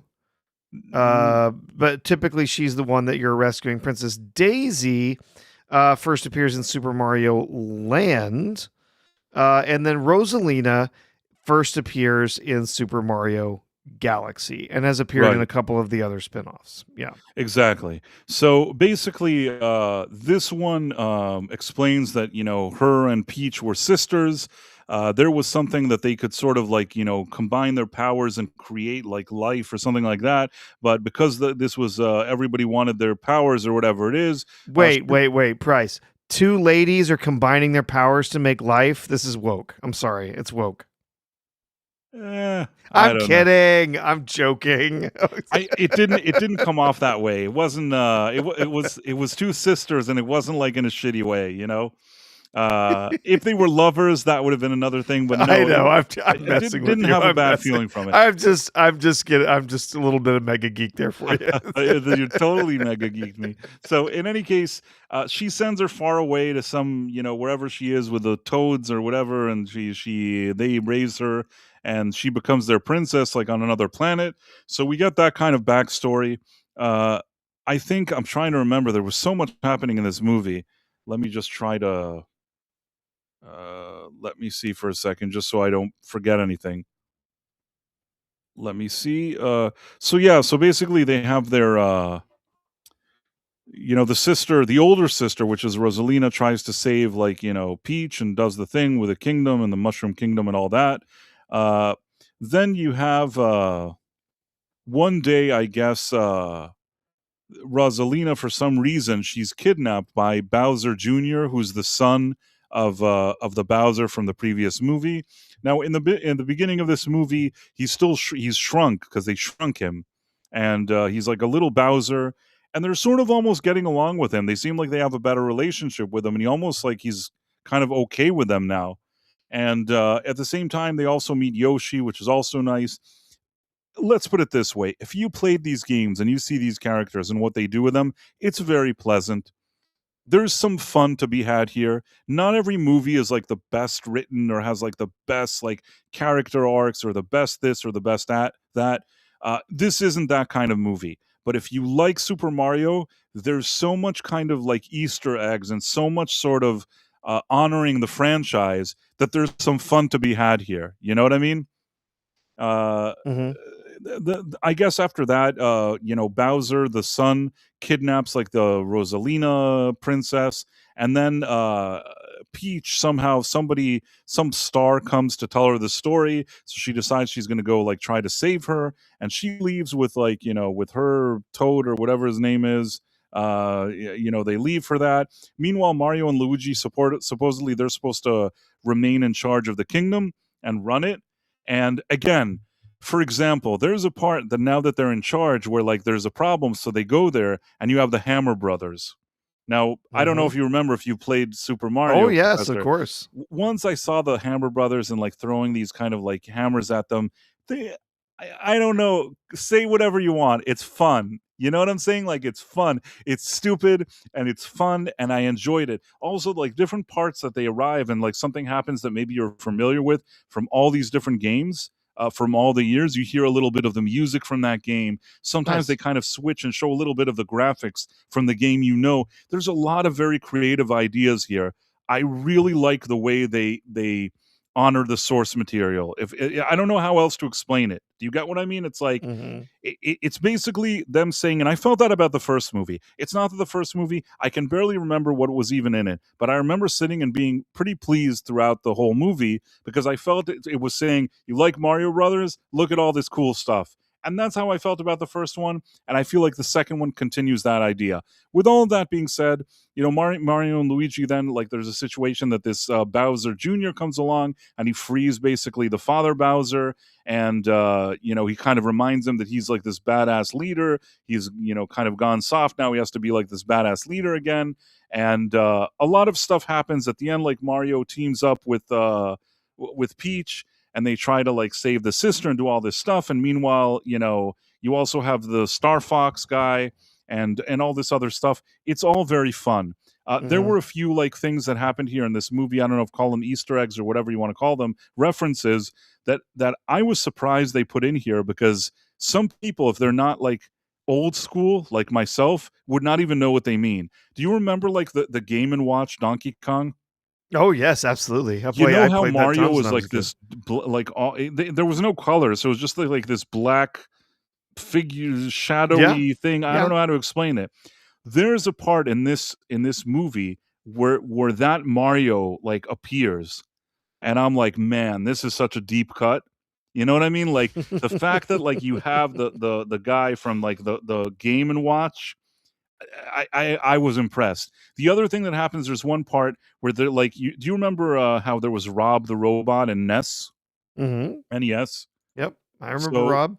they need directions, and they show up somewhere, and like Rob ROB or whatever you want to call it, that robot that came with the original Nintendo Entertainment System in the US, that Mhm. everybody like thought it was like the slowest and dumbest robot. It was almost just like a Trojan horse. For many reasons, they included that there, and I'll get to that in a second. But until today, it's kind of a running joke. Nobody really cares about that robot. Even when they bought it at the time, it was a really dumb thing and moved slowly and kept breaking. They kind of incorporate that whole idea. Rob makes an appearance in this movie, and you know what? They used him as sort of this funny gag. And I was so happy. And I thought to Mhm. myself, this isn't a joke they put in for like the 5-year-old that's watching it. They basically made this movie thinking we want people from 5 years old to like 100 years old to enjoy this movie, and I can appreciate it. And Mhm. even I will say this, in terms of like friendship and camaraderie and family and things like that, I think that the messaging of the movie is fine. One could argue that maybe there were a few moments that they tried to like give Peach a little. Honestly, if it was 10 years ago, I wouldn't think of the girl boss thing. I'm like, oh, are they making her a bit of a girl boss? But I didn't think that it ever came at the expense of Mario. I didn't think that they're like, oh, Mario like sucks. I think that Mario, you know, had enough moments to shine. I think they let everybody shine, and they even, they even suggested that like Peach likes him. You know, Mhm. like she kind of into him or whatever it is, but in this kind of very very quiet and modest way. It wasn't done in a crappy way. It wasn't flashy. It wasn't. The movie is seems very pleasant to me. I didn't hate the movie. And I think that Brie Larson, I only saw this at the end. She did the voice for Rosalina, and even she didn't bother me. It's the best thing that Brie Larson ever did. So So Price, I have to know, is there more Lumily in this movie? Lumily, which Lumily, so you're in the first film, there's the bluish star who's trapped in ah the cages with them, who talks in a child's voice, yet always talks about all these really dark, horrible things like the sweet okay embrace of okay okay death. okay. I Do got you. we I get got more you. Lumily in this movie? Okay, I'll tell you this. I don't want to ruin it. Okay, There's a little bit, but it's not a okay, lot. You get a okay. little, but not a lot. Well, that's Very little. you only want a taste, right? Too much of it would be too No, much, I but now know exactly. I didn't know that it was called Lumily, but I know exactly what you mean, and you get that. You have to. It's not in the earlier parts of the movie. Let's put it this way. okay. But I would have wanted to see more of that. But when you see it, it's kind of funny. Okay. That was I was in stitches every time that character was on screen when we saw the first film.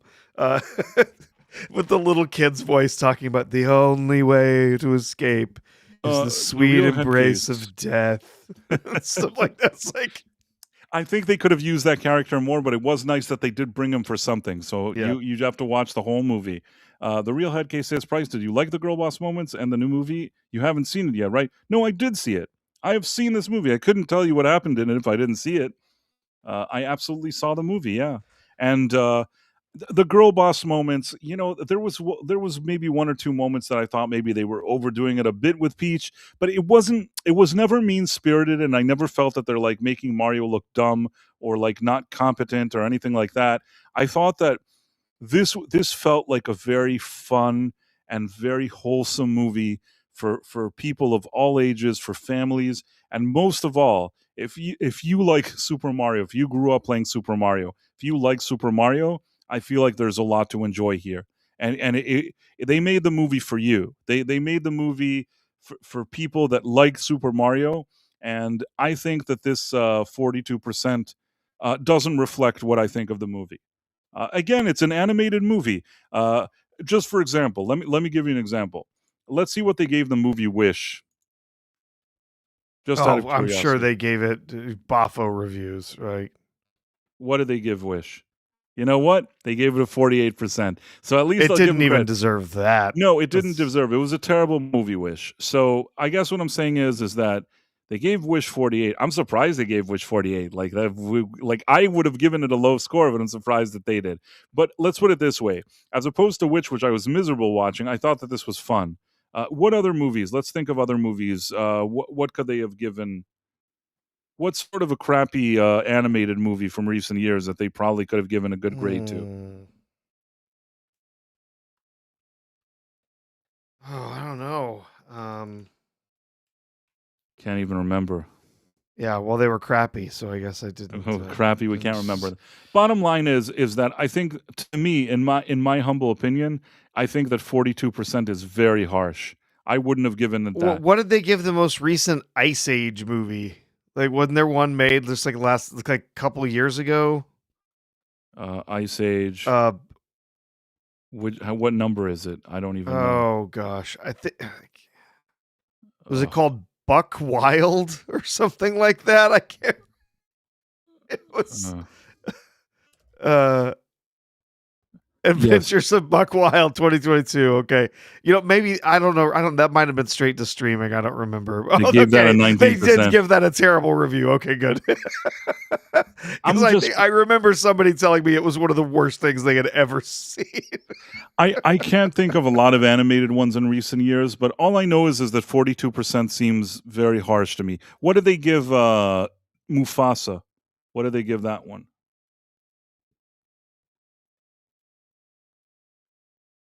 Where is it? Mufasa. How much did they give that one? 56. Yeah. They're not very generous with movies. I mean, No. What about the Buzz Lightyear Buzz movie? Lightyear. Let's see. Someone mentioned that. I bet they gave that incredible reviews. Buzz Lightyear. Or maybe they just called it Lightyear. It was just called Lightyear. Yeah. So original. Let's see what they gave that one. 74%. Oh yeah. Of course they. Yeah. An IGN 7. What's the one that It's they had? amazing. What was the one that flopped? That they had some teenager that discovers that he's Strange World. Is that the name of it? let's see what Strange World's got. Or just World. Take the S out. I don't know if it shows. Yeah, there you go. 72%. Oh yeah, and that movie was hot garbage. We couldn't even make it through the first half of that. One of my kids was like, "Hey, let's try this out." I'm like, "I don't know. It is haven't heard good things." And we watched about the first 40 minutes of it, and my kids were like, "Can we just find something else to watch?" I mean, the truth is, I don't really know what they're expecting in a movie like this. If they thought that they were getting like some uh, thoughtfully written, like for adults, what were they expecting? This is a typical movie that I think is fun for families and kids, Yeah. and mainly, especially if they like Super Mario. If you like Super Mario, there's something here for you to enjoy.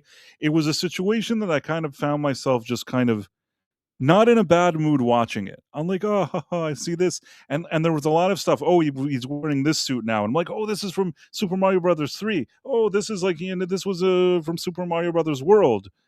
This is from, you know, there's Super Mario Brothers 1, 2, and 3 for the NES, but then they had the Super Nintendo, and they had the one there with Yoshi. So, Yep. like, if you played even those 4 games, I even dare say the Game& and Watch and, like, Know What Rob Is, there's all these little things that you just, "Oh, I remember this from this game. Oh, this is that." There's just so many, it's like so many Easter eggs, and sometimes, like, you see a movie and you're like, "Oh, like, this is too much fan service." But you know what? This is a movie that you enjoy the fan service. You wanna see that fan service here. If you played those games and it's kind of, like, winking at you and showing you little, like, kind of little jokes and references from it, there's something to enjoy. Like, I wasn't sitting here and watching it and thinking, "Oh, like, is this character arc strong enough here?" Like I said, it's not that kind of movie. It's like a movie of, like, don't think about it. This is a fun popcorn movie with a lot of, like, I I say don't think about it sometimes, like on Starfleet Academy, but in Starfleet Academy, it's don't think about it in a way that insults your intelligence. This is supposed to be fun. This is like mindless fun for everybody. And in an animated setting like this where you're watching this imaginary world, I think that it works. I Now, mean, how did they rate the first one? Because I got to be honest, man, you're describing the first movie.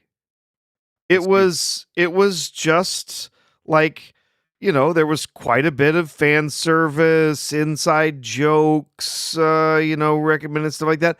But the thing was, like, as much of the film that I thought, yeah, they could have done better with this, they could have done better with that. There was they tried to squeeze in too many characters, do too many things, but the story overall, I think it worked, and it was fun. The kids enjoyed it. Like, I mean, you're really describing the first movie, right? It It was is pretty much the absolutely the same. first movie again in terms of, like, you're not gonna get, like, some, like, very well-planned story or whatever. It's a bunch of stuff happening. There's probably way too many characters, way too many references, and with all that being said, all I can say was I sat, it didn't bore me, and I found myself enjoying it.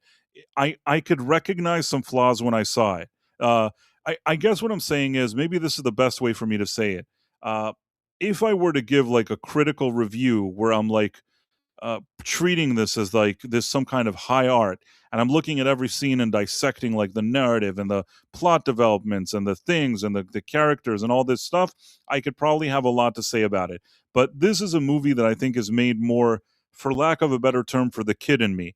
And if you're appealing to the kid in me, this movie has a lot to offer in terms of just cool references, things that remind me of my childhood, things that make me happy. And I think that, that does kind of remind me of the first movie. The first movie also, it's not like it was wasn't like Dostoevsky, you know what I mean? Like, No, no, this is this not is we're not ridiculous, talking about yeah. making The Godfather or 2001: A Space Odyssey. This is not a movie that you're going to sit there and analyze in a film appreciation class, or it's not something like this is it's a kids film.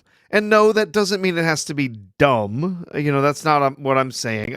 I think that a lot of kids entertainment needs to be a little bit more sophisticated. It needs to have a little bit more in it, for like you said, for the parents, for the older crowd that's watching it. And it also needs to actually have like real values and real stuff in it. When it's just TikTok slop with lots of real stupid, garbage thrown in there to be like, oh look, there's dumb TikTok humor in this. Like, that's not doing our kids any favors. They might laugh at it for a few hours or whatever, but the films themselves are fun. These films are enjoyable for what they are. They're kids entertainment. Kalekioki says, "Nice to see you. I haven't seen you in a while. Kids deserve better, though. There should at least be a story." Listen, there could always be better. You could have a better story, but I guess because I watched the first movie, I knew what it was kind of like and expected this to be more of that. My expectations were not of like some like elaborate story. I just thought hopefully we can have some fun. Maybe this will be fun. And I did feel that it was, for whatever it's worth. But go on, Professor. Sorry. No, and again, I totally agree. I think kids deserve to have films with well told stories, with good characters, with heroes, with real motivations and emotions and values, and all of those things are true. I think all of that is there today. God, just finding something that is family friendly, doesn't push a message on our kids, and doesn't try to, shove, some sort of trans, gay, whatever agenda down their throat. Like, just having that is a step forward for parents to be able to know we can take them to watch an animated film and they're not going to be like, why are those ladies kissing? Like, It was none of that's that. about all we can. That's about all we can hope for most of the time. This was like something where all these little characters, you see them and you're just kind of, it's, I don't know, I have trouble finding the word to describe it, especially also that I'm such a grumpy guy and I have no patience for any of this kind of stuff. But I did grow up liking these Mario games, like from in their different reincarnations. And I don't know, I mean, it's hard not to find something to enjoy about it. I felt the same way about the previous one. I watched it once. I'm not going to lie to you. I didn't watch it again afterwards. I watched it once. I thought that was enough for me. But that experience of me watching that first one, I enjoyed it for whatever it was. And the same thing I can say about this. And when I kind of zoom out and think of probably, and I've seen movies like Wish and like Mufasa and things like that. When I think of those movies and I think of this movie, I think that this is the kind of movie that families can sit at, and there's no weird messaging. Mufasa had all this weird like victimhood, and the lions that happened to be white lions, they were the bad ones, and the lions of color were the good ones, but they were the mean ones. The white. Do you get what I'm trying to say? There Oh was yeah, obviously there's always those kind of narratives and stuff that the are white plugged into lions were the stuff. colonizers, and they wanted to take advantage of like the not white lions, and a lot of weird things in that movie happened, and it's like, man, there was so much nonsense. Like they couldn't stop like shoveling all this like agendas into that movie, into Mufasa. I didn't feel that way about like Super Mario Galaxy. I thought Yeah, it was just yeah. Headcase, is says, it totally it pushes a message about Princess Peach being some sort of girl boss. And okay, I get people that see that. I did not see that. Obviously I haven't seen this movie yet, but with the first movie I saw it, and I saw people telling the story about the girl boss, telling me, and I can see where they're coming from in that she does seem more capable than the original character that's in the games and stuff. And then at one point she does seem to show up Mario in, that, oh, she can do this little course and whatever, and she's better at it than him. But in the end, it's still Mario and Luigi that save the day, right? They're still the ones that are there to save the day. They make everything happen in defeating the bad guy in the end. So, well, yeah, I mean, yes, she's capable. Maybe she shows them up a little bit in this one thing. Mario's still the hero. He's still the one that saves the day. Him and Luigi teaming up, and they're him and him and his brother like are the ones that win the day. So you can't really say, well, she comes in, she shows them up, and they're useless men no. because you've I got a don't. female I think that character. That's not what happens. So I don't really feel like that is the same as like a true girl boss energy that we get right. in a lot of this media. Girl boss means that the woman shows up and then all the time the man looks stupid and useless. I think that in this movie, much like in the first one, maybe you could argue that they tried to give like, Peach a little more, status than perhaps she had in the games. But at the same time, I don't feel like they disrespect Mario or Luigi. I feel like, you have enough like cool things happening with them that are nice. And I personally, I didn't feel offended by it. I thought it was pleasant. That's me. I don't know. I don't know how other people will feel. I thought that this was a very pleasant movie. I wouldn't give it like 100 out of 100. It certainly deserves better than a 49, a 42, whatever it was. Mm-hmm.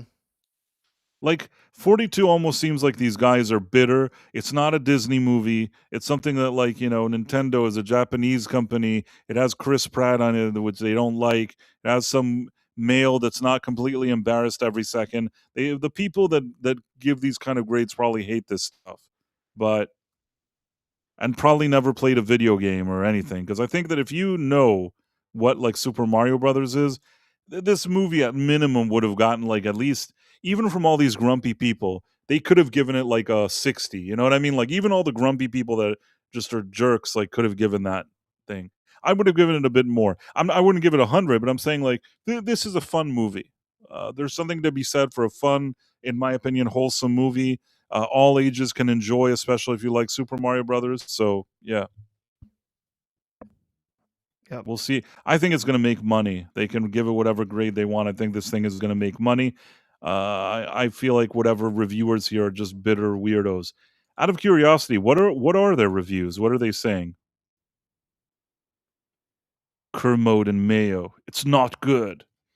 It's funny because once somebody came to a review of mine and they're like, "You should see what Kermode and Mayo said." I don't know. I'm like, and again, I know that they have a lot of, followers, I guess, but I was like Thanos. I think I actually wrote, like, "I don't even know who they are." I Like, I really don't know don't who know. you are.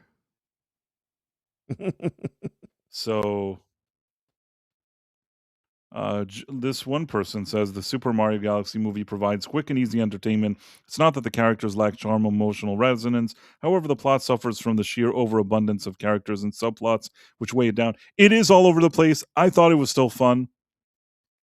Uh this guy said, "I'm all for family movies that are meant to be fun and entertaining, but that doesn't mean this they must be this empty." I don't know. The visuals are duly impressive, but the plot for Super Mario Galaxy may evaporate from your memory faster than a Mario power up. Fine, I felt that way about the first one. It did evaporate from my memory. You could still enjoy it for whatever it is.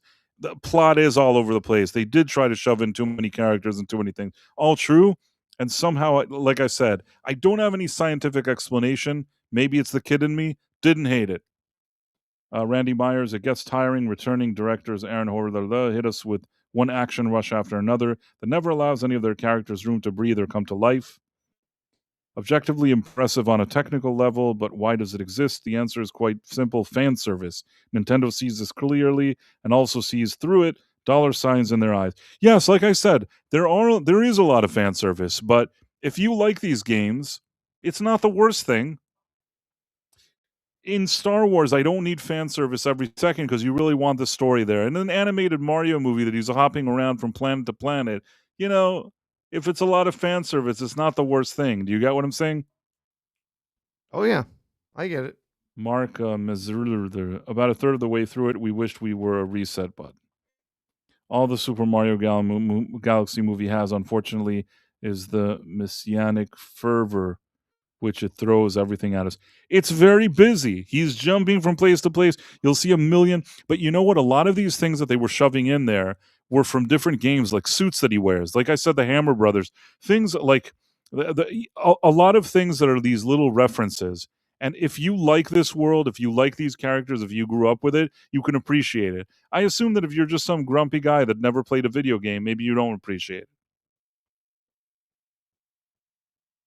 Uh, Is it essentially an infomercial for the games and merch? Of course it is, but it is good-hearted and colorful and has genuine affection for the fans.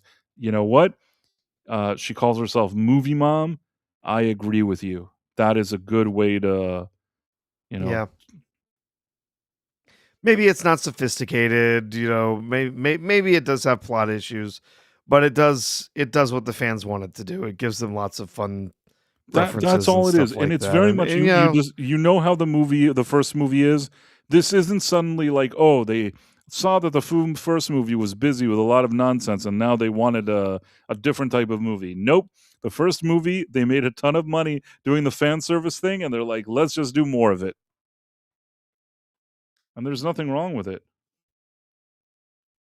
Uh, who is Movie Mom? I never heard of this lady. Anyhow, uh, all I know is that I once proposed that I would be a reviewer for Rotten Tomatoes. And did I tell you what ended up happening, Professor? Uh, yeah, I mean, they turned you down. They didn't want you.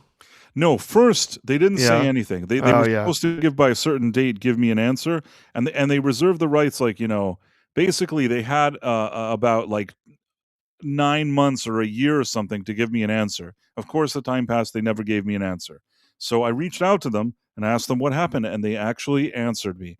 And they said, which was false. I don't really care. It doesn't really matter to me. Basically, if you have online, subscribers, followers, or something like that, uh, according to the email they sent me, if I had a following of 30,000 people, they were supposed to make me. Then I'm qualified. Are you with me? Yes. Now, the thing is that in my email to them, I sent them the links to all my social media and all my stuff. If you connect all of my different social media, I actually have more than the 30,000 that they needed. I'm not saying I'm not like the critical drinker. I don't have like millions or anything like that. But if they needed the 30,000, they could get that. Between YouTube and Rumble alone, you pretty much have something close to that. If you especially consider there's a few different channels. If you throw in like, X into the mix, well above what they wanted.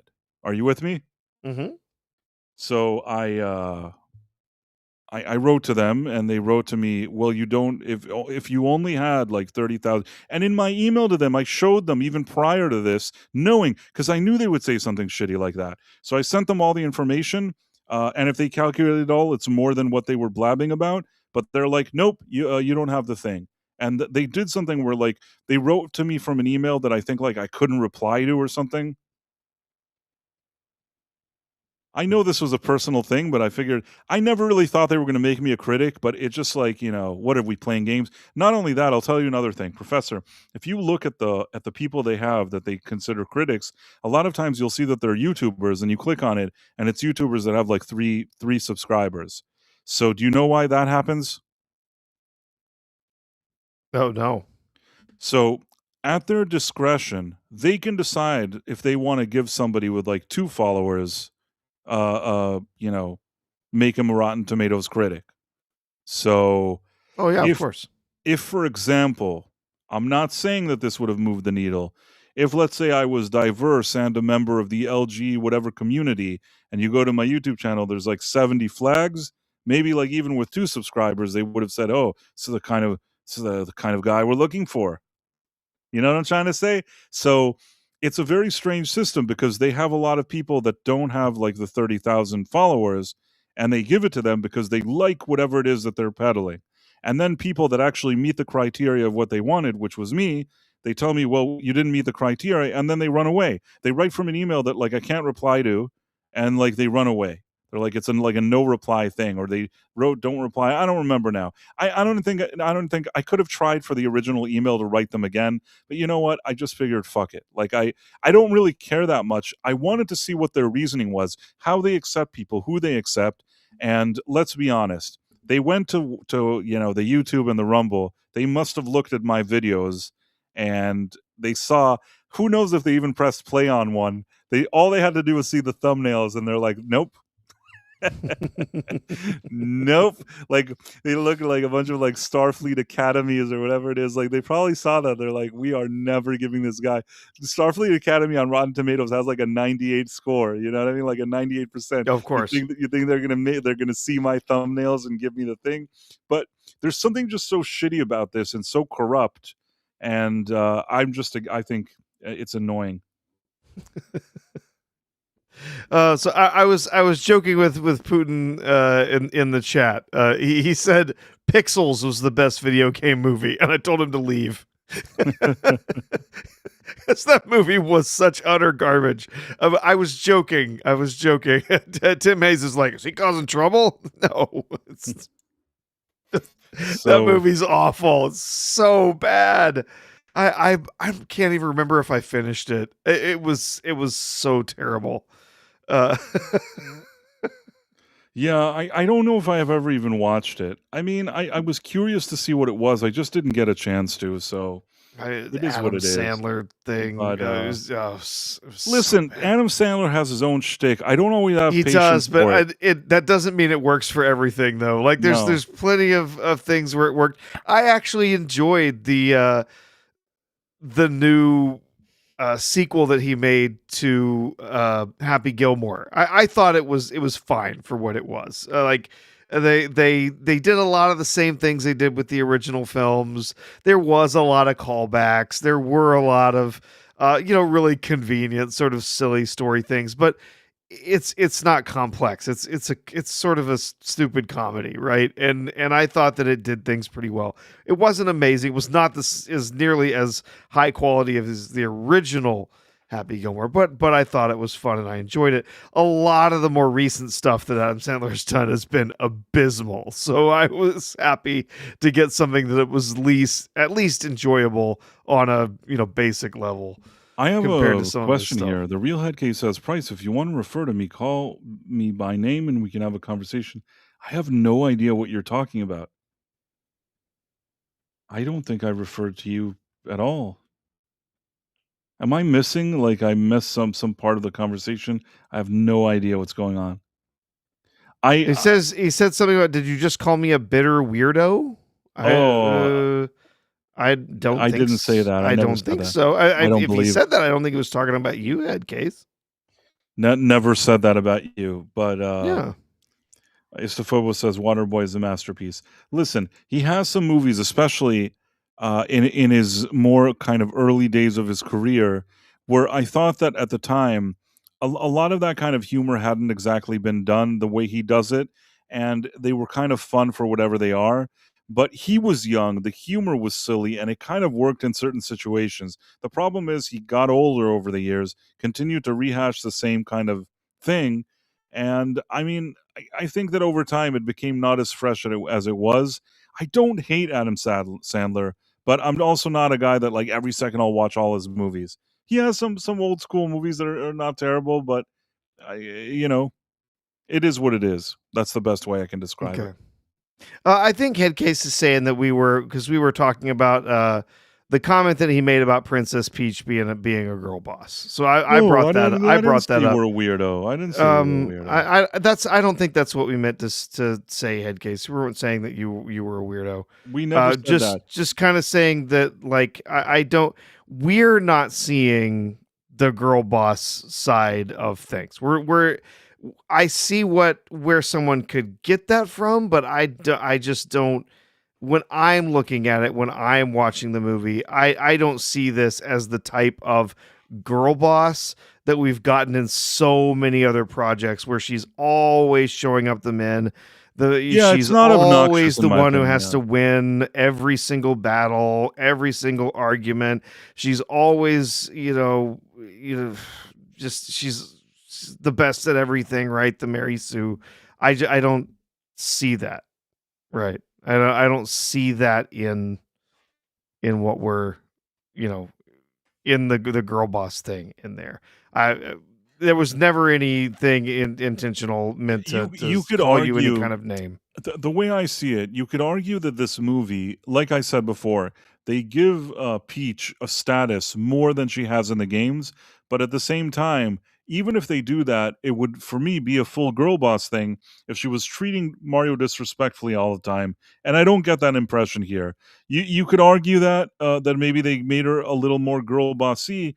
But again, if she was mean to Mario the whole time and he was apologizing all the time, and she's the best and he's an idiot, that would make more sense. But once you like his character and you don't mind her character, I don't think that it's as obvious. I can't take away people's feelings, if they feel a certain way about the movie, I respect that as well. But for me, it doesn't specifically bother me. But anybody that feels that way isn't weird to me. I certainly can understand, especially in the first movie, maybe a few moments in the second one.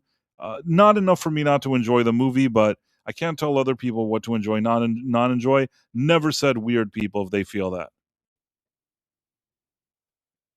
Hopefully, uh, Yeah, hopefully that clears things up. There wasn't any ill intention in anything that was we were talking about. Um You referred to Let's me as a weirdo? I didn't refer to you as a weirdo. I really don't know what you're talking about, man. yeah. That's all I can say. I absolutely was not looking to offend you in any way. I didn't say that you were a weirdo.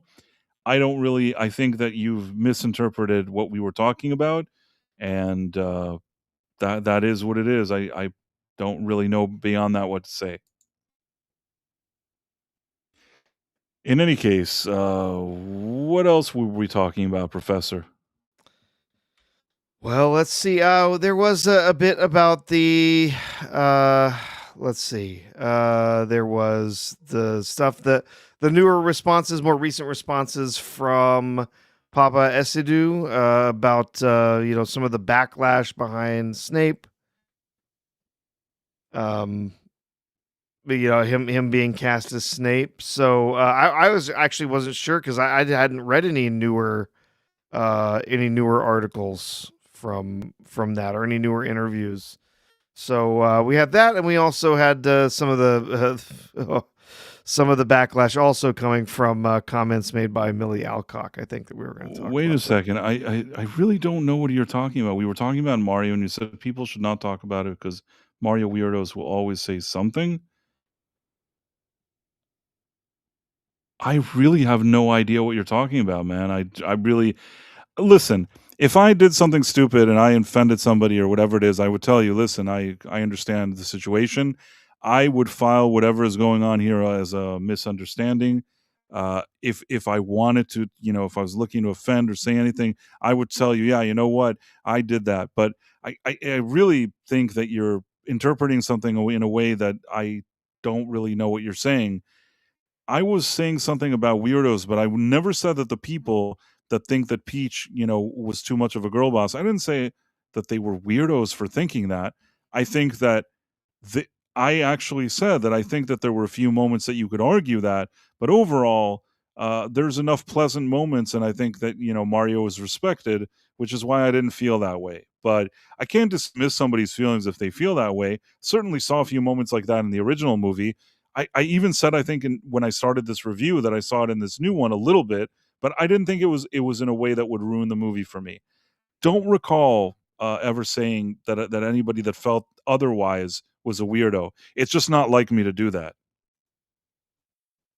But it is what it is. I said it, and if you'd like, if you want to clip the part that you think that I said that, you're welcome to send it to me. I'd be happy to listen to it. Obviously, it seems like there was a miscommunication, Yeah. and let's leave it at that. Yep. Yep. It seems like maybe some offense was taken somewhere. I don't know what comment it was that was made that you're upset about, Headcase. Nothing was directed personally at you. So Nothing, nothing, but not if you not wanna our style. We don't do that in any yeah, case. But nothing was no, but directed at I you, would never Headcase. dismiss somebody's feelings. I think that what we did at the beginning, we were talking about Ian, the mega geek. That he would say all this stuff about it because he's kind of more extreme, and he would not even allow any little thing. But even though Ian, the mega geek, is like that, he's still our friend. You know what I mean? We don't think he's a weirdo in the sense Yeah. that not more weird than us. You know what I mean? He's one of us, and sometimes we won't agree with him about something. I'm sure if he saw the movie, he'd have some complaints more than I would complain. He would say that she's a girl boss because that's the way he is, but wouldn't make him any less of a friend of mine. So don't really know. Uh, Fair enough. Send me the DM of me saying it, and I'll take a look at it. Yeah. Let's see. Let's see. What is the next thing we were talking about? Yeah, Oh, there was the Snape or Millie Alcock, one of those. We want to pull up a more yeah, the recent actor for article. Snape. Let me try to find this video where he was talking. Uh, Because yeah, Papa. I don't actually think I've seen anything new since the last like 3 or 4 days ago. So yeah, I'm I thought I saw interested something. to. No, I think there is something new. I haven't seen it because I think I saw a few people commenting on it on X, but I I thought there was like haven't. a clip of it, but Let's see. Maybe we can. Here, I found it. I'll look around as well. Okay, good. You found it. I found it, yeah. So this is from, I guess, yesterday or something, but let's share it.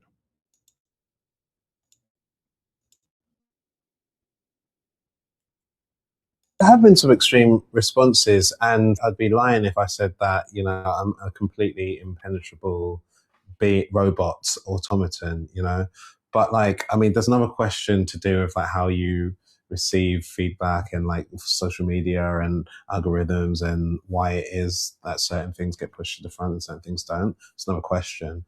There's also been like amazing responses. There's been like a flood of positivity and people being like incredibly supportive about the show as a whole, and but also my involvement in it. I've always had quite a limited engagement with social media and public opinion because, like, fundamentally, you no one will ever be able to please everybody, and there's something about I suppose being put in this position where you feel a desire to want to please everybody. You can't, and I feel like I've known that from a pretty early stage. There have been some extreme responses, and I'd be lying if I said that, I I'm think. a completely impenetrable be robots automaton, But like, I mean, there's another question to do with like how you receive feedback and like social media and algorithms and why it is that certain things get pushed to the front and certain things don't. It's another question. There's also been like amazing response. I mean, the thing is, I don't know, because I saw some people were complaining about this. I don't really have much to complain about. I think that at the end of the day, and this is what I think a lot of people were saying online, once this guy took this role, he must have known that some people, it wouldn't rub them the right way. And I am not angry. I never get angry at actors that take roles, especially ones that are not, gazillionaires. When Christian Bale had already enough money from making the Dark Knight trilogy, and they said, "Can you make one more movie with us, like Batman versus Superman, where you're Batman and we'll bring Henry Cavill and all that stuff?" And he said, "You know what? I don't want to make this movie." And they said, "We'll give you $50 million." And he said, "You know what? I don't want to make the movie." And he didn't make it because he at that point could afford to not make it, and he thought that his career is important. He already has money. He wants to do other things with his career. I kind of respect him for it. Uh, those are decisions you can make when you have like a lot of money. This guy, this Papa guy, I suspect that he doesn't have that kind of money. He didn't star in some trilogy where he's like making like tens of millions of dollars a movie.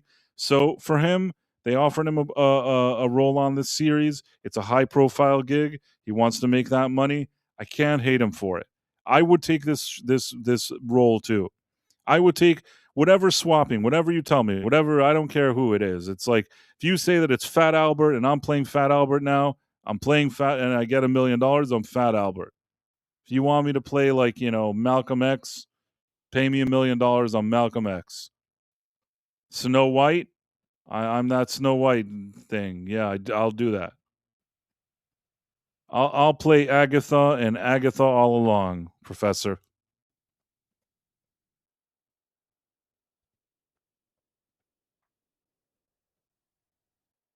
Professor? I feel like that's it.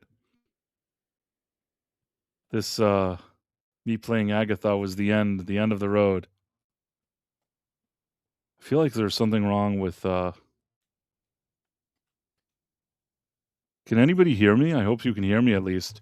Uh Six says, Price, quit being a weirdo. I'm so happy to see you here, Six. I don't want to say I missed you because like that's not manly enough of me, but kind of hope you're okay, Six. I enjoy seeing you here.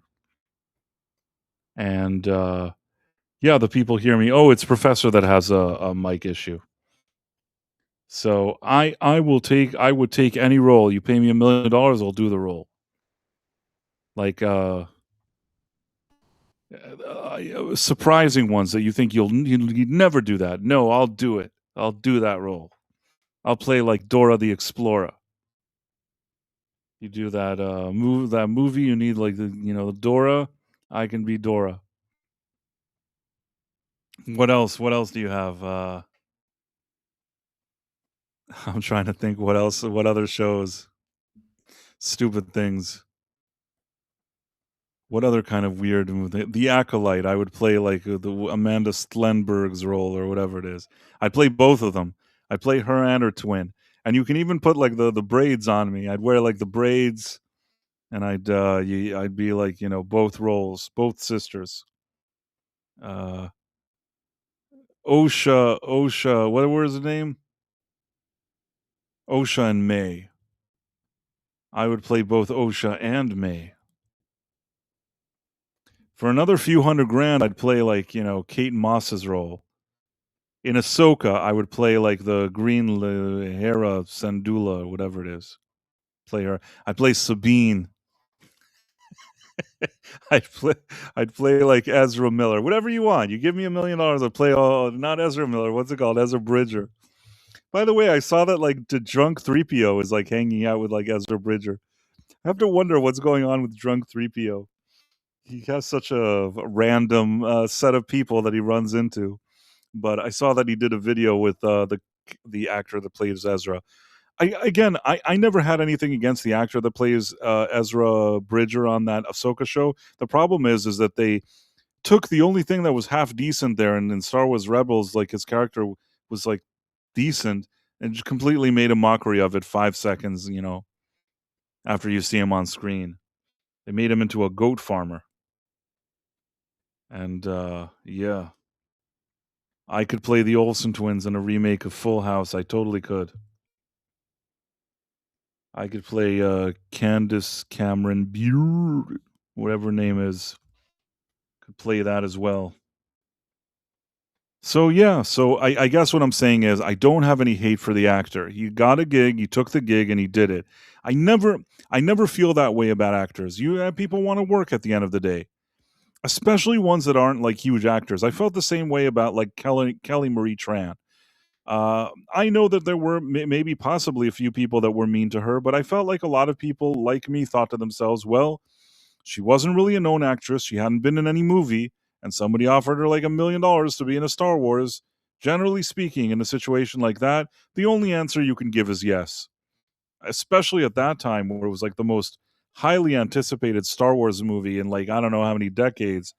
Of course, you're not going to say no to it. So I'm not upset at that, and I don't have anything against her.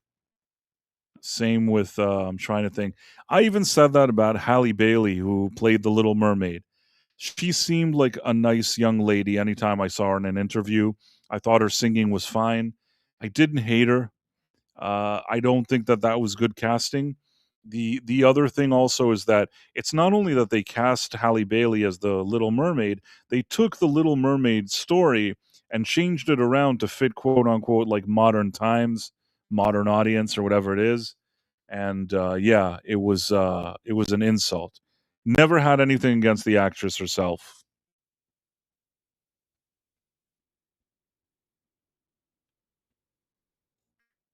Candace wants us all to know she is having great, so pass it on. Are you talking about Candace Cameron Bure? I once met Candace Cameron Bure, but I probably shouldn't say this.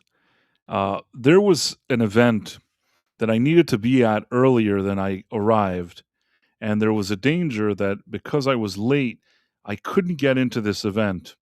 But Cameron Candace Bure was late to the event as well, and she was a guest there. So I think that I kind of quickly noticed her walking towards the door, and I figured that they wouldn't turn her away, even though she was on the late side. So I immediately like stood next to her. Uh, I th- I can't believe I shouldn't be telling this story to anybody. I will say this that this Candace Cameron Bure lady uh, was actually very nice because I think she knew what my situation was. She knew that I was piggybacking on her in order to arrive late because it was already kind of late in the game. I can't really explain this, but in any case, she knew I was doing the piggyback and she was kind about it and she didn't say anything. Like I did the piggyback and I went in and I even said thank you. So that's what I can say about Candace Cameron Bure. I didn't piggyback on her. Uh, not physically. I didn't. I didn't physically piggyback on her, although. Although she didn't look bad. Actually, I thought that she actually looked. Not that I thought that she's a bad looking woman or anything like that, but standing next to her, I actually thought she was kind of decent looking. She's married, of course. It wasn't, it's not my thing, and I didn't do anything or say anything inappropriate. But I'm saying she looked fine. There's no piggybacking though, if that's what you're wondering. Uh, Phantom Outsider 6488 says, "Yeah, Price of Reason Live. Would you play the Rose of Snow White as Rachel Zegler? Rose of Snow White? Confused about all of it, but I would take on Rachel Zegler's role for sure. I can do Evita too." Angelo DD says, "Tell her to use her legs, not her back if she is piggybacking." I don't know. Kayla Levine, well, that got weird. That's weird. The real 8Ks, if you're watching, I'm the weirdo now. See? In any case, yeah, so that was the situation with Candace Cameron Bure. And what else were we talking about? So this actor, he's doing his thing. There's a part of me, it's like it's a combination. On the one hand, I feel a little bad for him because he took a role that's just a headache, but at the same time, how bad can I feel for him? He's going to pay his bills for a very long time. This is probably a good deal for him. He probably is going to walk away. It's the type of money that most people probably wouldn't make, in a long while. So, do a Sean Connery impression. Oh, pushy. Porsche galore. Hello, Bryce. Sorry I just disappeared on you like that. My audio interface just decided to lock up. And when I tried to restart it, like I do sometimes, it just said, nope. So, as you know, I've recently got a new one and they keep updating the software and I've been having all kinds of problems with it. I did tell you're looking at your chats. Don't look at your chats. Oh, showing your chats. Yep. Shit. That's okay. You didn't show anything. I didn't? Okay, good. You just showed all the people that you know in your chats. Okay. Well, that's good.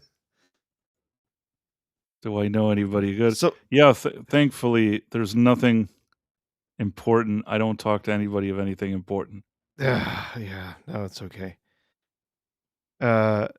So head case, while I was waiting for my stuff to restart, I went back and I listened to the audio, and what Price said was that the reviewers that he was talking about on Rotten Tomatoes were bitter weirdos. That is what he said. He was not talking about you, buddy. He was talking about the reviewers on Rotten Tomatoes. Real head case, did you hear it? I can DM you anyways. Let me see. Yeah, you guys can have a chat. But I went back while I was waiting for my computer to restart. I had my phone. I went back real quick, scrolled back to where it was in the conversation, and he was talking about the reviewers on Rotten Tomatoes. Is what he was saying. He said these reviewers, maybe some of these reviewers. Right. That's what weirdos. I think I said. I thought that That's what he said. I said that the people on Rotten Tomatoes are weirdos, and that they like having weirdos as their reviewers. I think I was mainly focusing on the fact that they didn't want me as a reviewer, but then they want these other people as reviewers. I don't think that I ever said anything else about weirdos in any other context. Yeah, I don't know what other comment you might be thinking of, man. That's the only one that I found was that. Again, listen, we're all friends here, and there's no reason to get upset. I just sent you a DM. You with my email. You can feel free to send me whatever clip that is. Happy to look at it, but I don't really know. He didn't say that though. He was talking about people in the chat. It just doesn't sound like me. It doesn't sound. He was scrolling through what I went back and saw while I was waiting for my computer to get back up was him we were talking about the girl boss thing, and then he went back to looking at the reviews in what was going on in Rotten Tomatoes and saying these reviewers, what did some of these bitter weirdos say in I would Rotten never call the Tomatoes. people in the chat We're not here talking. We weirdos. wouldn't say that kind of thing about our Never chat. disrespect the people in this chat. I mean, But these are the people share I what hang you out with. share what you have with Price, and he can get back to you.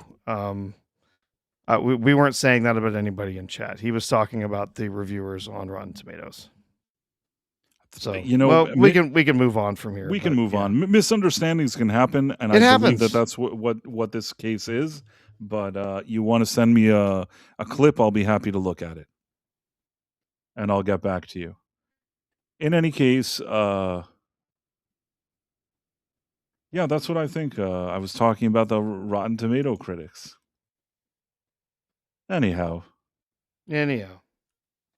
So yeah, Papa has to do. Yeah, honestly, that what he had, the stuff he had to say there. What when I was able to listen to it, it just sounded like word salad, man. Just kind of like, oh well, it's a being a actor. Well, say I knew people would say things about me, and huh? Like I don't know. It just sounded like a bunch of nonsense. It's all a bunch of nonsense. I don't really know what to say about it, and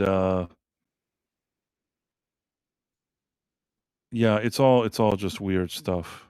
But let me think for a second. What else was on our docket, Professor?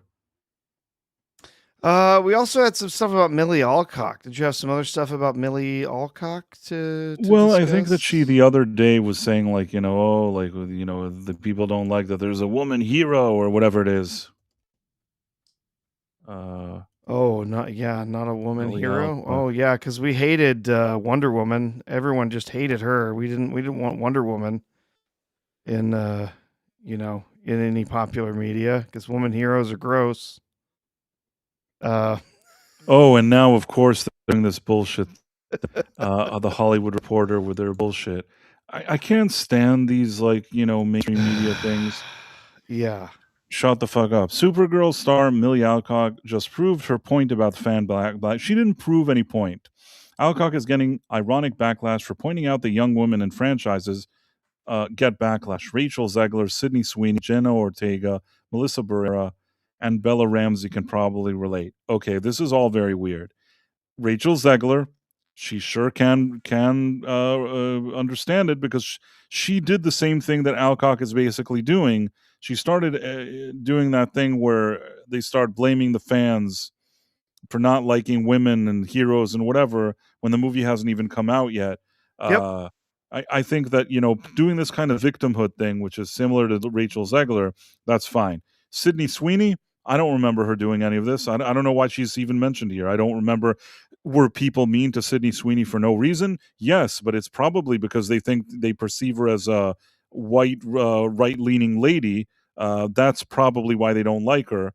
And that men like her, and she doesn't mind that she's a woman, and she acts like very kind of embracing her womanhood.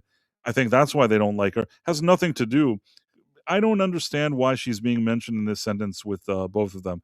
Jenna Ortega is not in the same group either.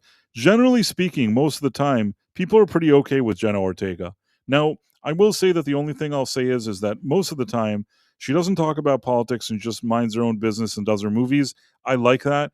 On the few occasions that she has, reposted a Pedro Pascal or Mark Ruffalo tweet or whatever, it's kind of annoying. But she's not overly obnoxious about it, even though I think she, reposts stupid shit, but a few times at least. But most of the time, she just talks about her movies. Until recently, when she started like bleaching her face or doing something weird, she was an okay looking young lady. I don't think anybody had any issues with her. I think she's a decent actress too. Don't have any issues with her generally. Melissa Barrera, okay. Melissa Barrera had a situation where she started doing the whole, watermelon enthusiasm thing. And this was an issue from somebody who was a producer in a movie that she was in. This ultimately led to her firing. I don't remember the exact details, what she reposted, what she posted online. Generally speaking, I am all for free speech. The problem is that it usually, I think Melissa Barrera is a rare case where somebody who said what she said was actually fired, because a lot of times most of those other Hollywood people say similar things and nothing happens to them. I don't really know the story surrounding it, what exactly happened. I don't remember all the details. In any case, Melissa Barrera for me, like, I consider her less than Jenna Ortega. Like, Melissa Barrera for me, I feel like, take it or leave it. I don't like, I'm almost like Thanos again. I barely even remember who this actress is. There's nothing especially memorable about her. Bella Ramsey, again, uh, they cast her in a show where she was horribly miscast. I think, did she say weird things to the press? I don't really know. I lost interest in The Last of Us, so I don't really know. I know people make fun of Bella Ramsey, maybe too much. I don't really know. Did she say weird stuff to the press, Professor? I don't remember. Yeah, not that I can remember. No. In any case, not I off the would top of say my that head. all of these, if nothing else, every story that I told you about every woman here is different. They're not all the same. They're all very, very different. And I think that Alcock, the only person you could sort of compare her to out of all of these, is maybe Rachel Zegler, and maybe an old school Brie Larson. That's the kind of thing you can compare her to, where she's like, "Well, they don't like men, don't like women being in this and this." This is all nonsense. Uh, you know, Gal Gadot as Wonder Woman. Certainly, the movie made money. Nobody had any issue, and I think that a lot of times guys are very simple. You give them, first of all, you give them a woman that looks nice. That goes a long way. You'd be surprised how much you could get away with when you show a woman on screen that looks nice. There's a lot of barriers that can be broken. Do you get what I mean? A lot of Hmm. glass ceilings, a lot of barriers that you thought weren't possible. Hot women will break many barriers. Uh, I think that this actress, personally, that plays Supergirl, I don't know what to tell you. I'm not saying she's not like gross or anything. She just doesn't have that, wow factor. And it doesn't help that the movie itself seems like she's going to be this insufferable girl bossy type of lady. I think.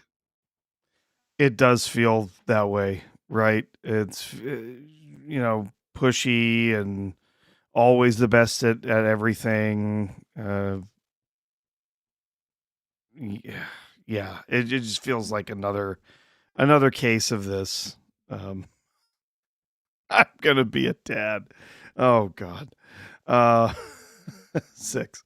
Yeah, it just feels like another case of, oh yeah, we're we've got another female character who's gonna show everybody how it's done because women are always better and always gonna and it's I don't mind having a strong female character. We've had lots of strong female characters in media for decades, but man, like in just recent years, it always has to be the same thing. You get the indestructible woman who is always good at everything.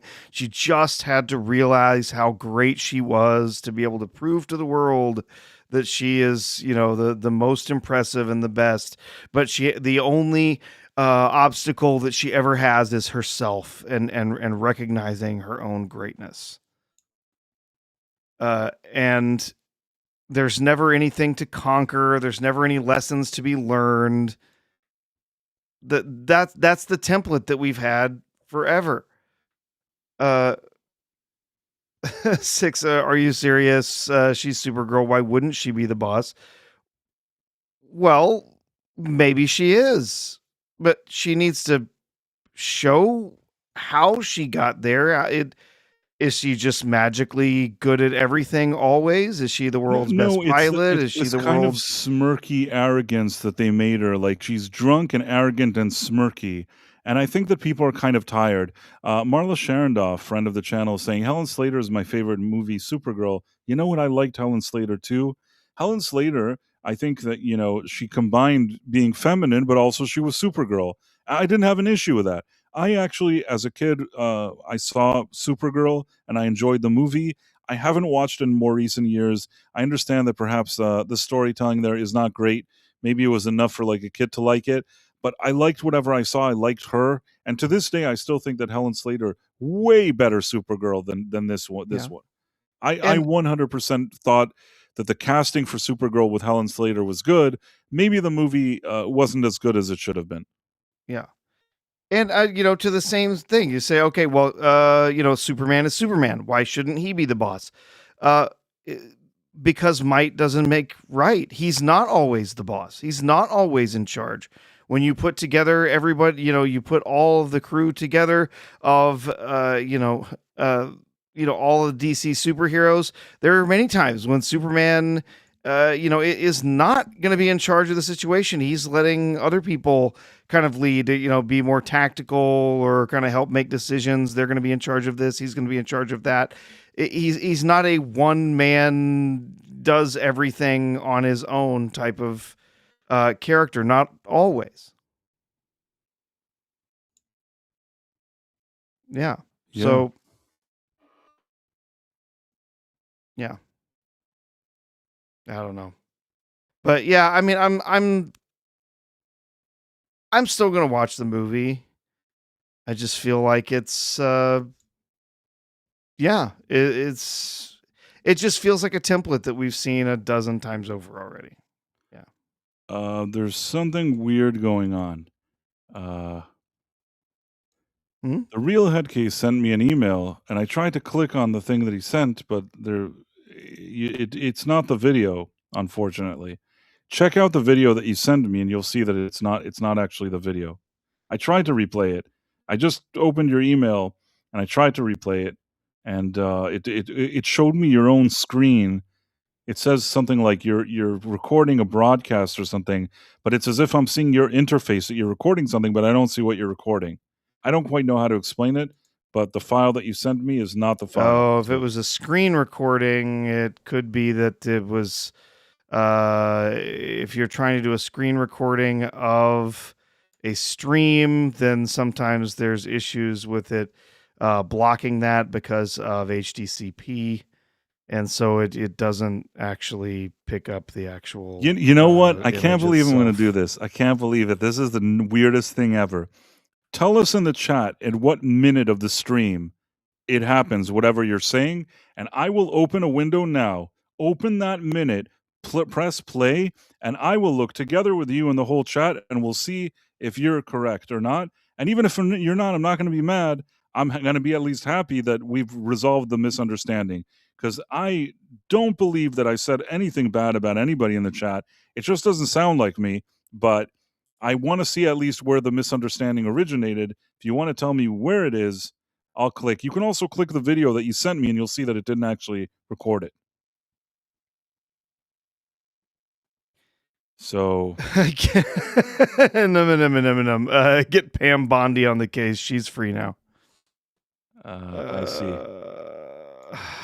Yeah, So Pam Six Bondi. says my lunch is over, but I really need to know how this plays out.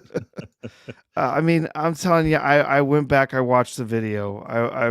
While I was waiting for the computer to reboot. Give us a timestamp. The Yeah. real head case. Give We'll us go a back and watch timestamp. it. We'll go back. We'll do it now. We'll open it up and we'll be able to now, like, do this thing. We're doing it live. You have to hit the unmute button. Okay, I got you. Let me see.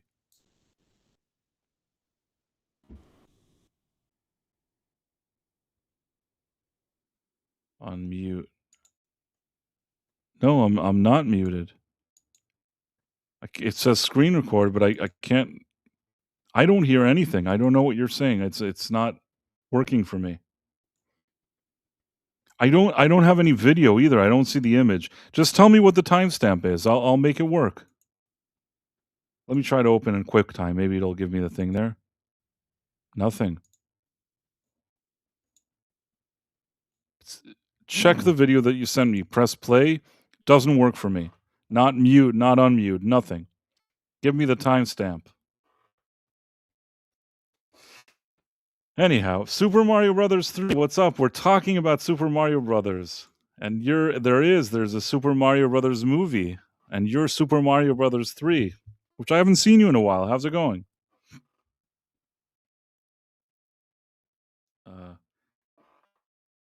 Anyhow, Professor, you still here? Yep. Yep. I was just, yeah. I have the Pricestein files on my desk. By the way, not that we kind of steered away from politics, but Pam Bondi was fired. Yeah, I saw that. That's interesting. I wonder who's going to step into that role. A lot of people have been talking about Harmeet Dillon possibly as somebody that they might want to see in that role, but I don't know. Clearly, Pam Bondi was had become a bit of an albatross around Trump's neck. All the issues. She was not doing a good job answering some of the questions about why it took a while to publish and produce the Epstein files. All of those Island Man files just didn't surface at the time that they were supposed to, and she had some odd answers for why some of them weren't there, and other times she didn't have any answers at all, and it just kind of, I don't know, it just started making a real mess, and I wasn't really surprised. I didn't know that she was ever really the best choice to begin with. Obviously, Trump had other people that he wanted initially, and decided to back down from those choices, and ended up with Bondi instead. Real Headphone says, whatever you guys are fine, whatever played out how you want. If you'd give me the timestamp, I'll play it. I'm happy to do it.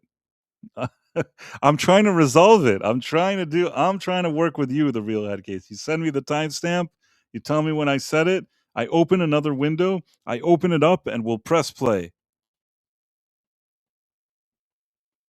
Did you talk about Kristi Noem and her busty husband? That is very weird stuff.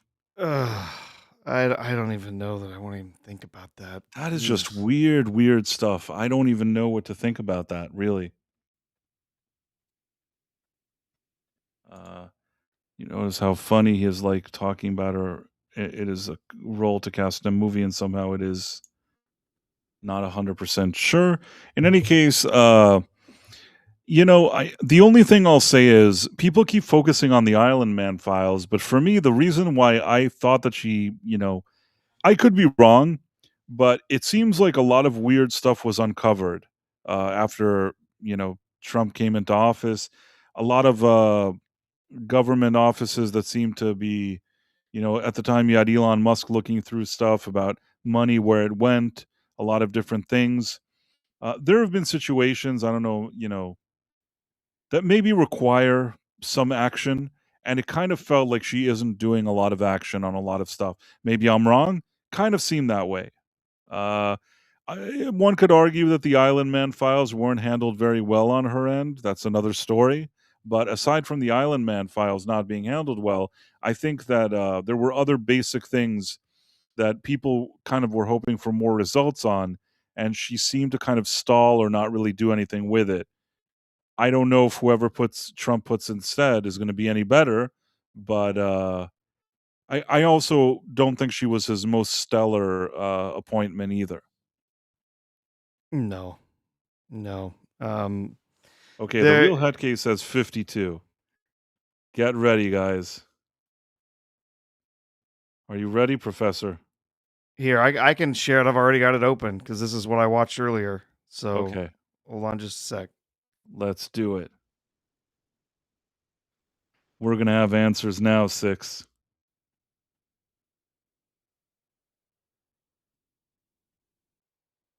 Oh, wait. We have a timestamp. It's That's not the true. tab. It feels like, yeah, that wasn't handled well, but I think that there's other things that don't seem to be happening. But let's look at the timestamp. We're now watching ourselves. Oh. This is in order to clarify what happened with the Real Head Case. If nothing else, the Real Head Case, here at Price of Reason Studios, we take very seriously what people in the chat say, and we want to see exactly what you're talking about. Maybe you could argue that they tried to give, like, Peach a little more, status than perhaps she had in the games, but at the same time, I don't feel like they disrespect Mario or Luigi. I feel like, you have enough like cool things happening with them that are nice. And I personally, I didn't feel offended by it. I thought it was pleasant. That's me. I don't know how other people will feel. I thought that this was a very pleasant movie. I wouldn't give it like 100 out of 100. It certainly deserves better than a 49, a 42, whatever it was. Mm-hmm. Like 42 almost seems like these guys are bitter. It's not a Disney movie. It's something that like, Nintendo is a Japanese company. It has Chris Pratt on it, which they don't like. It has some male that's not completely embarrassed every second. The people that give these kind of grades probably hate this stuff. But and probably never played a video game or anything, because I think that if you know what like Super Mario Brothers is, this movie at minimum would have gotten like at least, even from all these grumpy people, they could have given it like a 60. You know what I mean? Like even all the grumpy people that just are jerks like could have given that thing. I would have given it a bit more. I wouldn't give it 100, but I'm saying like this is a fun movie. There's something to be said for a fun, in my opinion, wholesome movie. All ages can enjoy, especially if you like Super Mario Brothers. So yeah, not talking about chat yet, but let's see. Yep. We'll see. I think it's going to make money. They can give it whatever grade they want. I think this thing is going to make money. I feel like whatever reviewers here are just bitter weirdos. Out of curiosity, Okay. okay, If that's what you're talking about, Head Casey very specifically says, I think whatever reviewers here are bitter weird. He's talking about the the Rotten Tomatoes reviewers people. on Rotten Tomatoes. He's talking about the people that he's getting ready to look at on Rotten Tomatoes. That's what I said earlier. He's not talking about anybody in chat. He's talking about Rotten Tomatoes. I don't think we need to talk about it anymore, Price. I think, that's fine. But Yep. he's very specifically talking about the reviewers, the scores that were given on Rotten Tomatoes. He's not referencing anybody in chat, buddy. 100%. I was saying that the people that review these things for Rotten Tomatoes, they a lot of them don't come from a good place, and I call them bitter weirdos because they're no fun. They haven't played video games, and they're coming from like a bad place. That's kind of what I was referring to. And then I also told the story about how, which was very personal, about how they said that since I didn't have 30,000 followers on social media, I couldn't be a Rotten Tomatoes reviewer, even though I had given them information showing them that I do have over 30,000, but they pretended that I didn't, and then told me that they wouldn't respond to me anymore. So that was the situation. Never.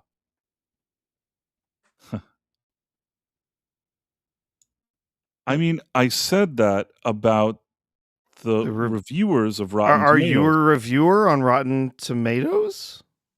No, you're not a psycho. I didn't say that I didn't say it. I said that I didn't say it about you.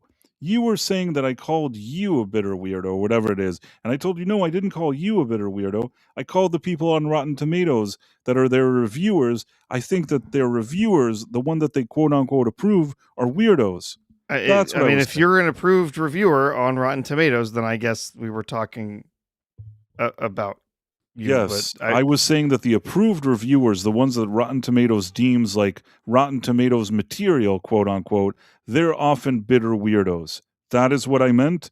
I said bitter weirdos, and I meant it about them. Had nothing to do with you. Never. Yeah, never or even anyone for in one chat. second. We weren't. No, Yeah, we're not talking. not even about for 1 second. But, and you could believe whatever you want, but all I can do is tell you my intent. Not even for 1 second was I thinking that I'm applying this to you in any way. No, I said that these guys, that reviewers are bitter weirdos. I didn't say that all people that don't like it are bitter weirdos. I said that these people here are bitter weirdos. And I said that because they're just, there's a certain type of reviewer that website approves, and a lot of them are just kind of like, coming from a bad place, which usually, they like a certain politics or certain whatever, and that's all I was trying to say. I was not implying, that you're weird or bitter. Yeah, people can have whatever opinions they want about the movie. That's right, and I'm not offended. And if you didn't like it, if you felt it was too girl bossy or too woke or or whatever, okay, that you're totally welcome to have that opinion, man. That's entirely up to you. When nobody's ever going to see eye to eye on everything, and if you felt it was a little too woke or a little too girl bossy or whatever, I think I can even fine tune what I'm okay. saying. Those type of reviewers on Rotten Tomatoes, and we looked at their reviews, were mainly that they're these kind of out of touch people that are no fun, that probably never even played these games, and they're looking at it from a whole different perspective. Maybe in their eyes, it wasn't woke enough. You know what I'm saying? I honestly do not consider them in the same group as you. You said what you said. You thought that, they made her too much of a girl boss and it caused you not to enjoy it. I understand that. I'm not. I even said in my review that I could understand why somebody would feel that they made her more girl boss than, let's say in the game. But I said for me personally, it didn't bother me because I didn't feel it was mean spirited, and I still thought that the other characters shined as well, so it doesn't bother me. But if somebody says it does bother him, I do understand it, and I wasn't criticizing that type of thought or even saying bitter weirdos.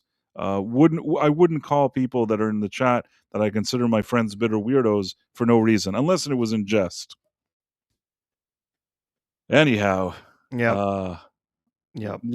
yes. How did we get here, Professor? I don't know. Do we have any other topics to talk about tonight? I was, obviously, yeah, we got through the Millie Alcock. There's just also Pete always Hegseth. just putting her foot in her mouth. What else, Bryce? Pete Hegseth wants the chief of staff to leave or something. Did I see something like that? I don't even know. Also, yesterday, Trump was like, I'm doing this press conference. It's the most important press conference ever. And he made all the channels show it or whatever. And I stopped everything I was doing. I watched this press conference.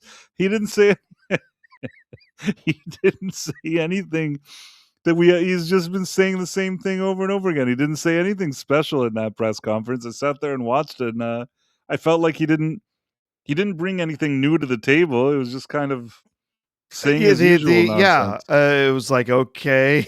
Like, I don't know, it could continue weeks, it could continue a month, maybe it's done tomorrow. Maybe we can negotiate. We have the best military. Nobody's ever seen anything like it. Goodbye. Their leadership was really bad, and now they've got different leadership because we killed all the leadership that was there before. Okay, yeah, I have to admit, even for Trump, that speech was a little bit rambly.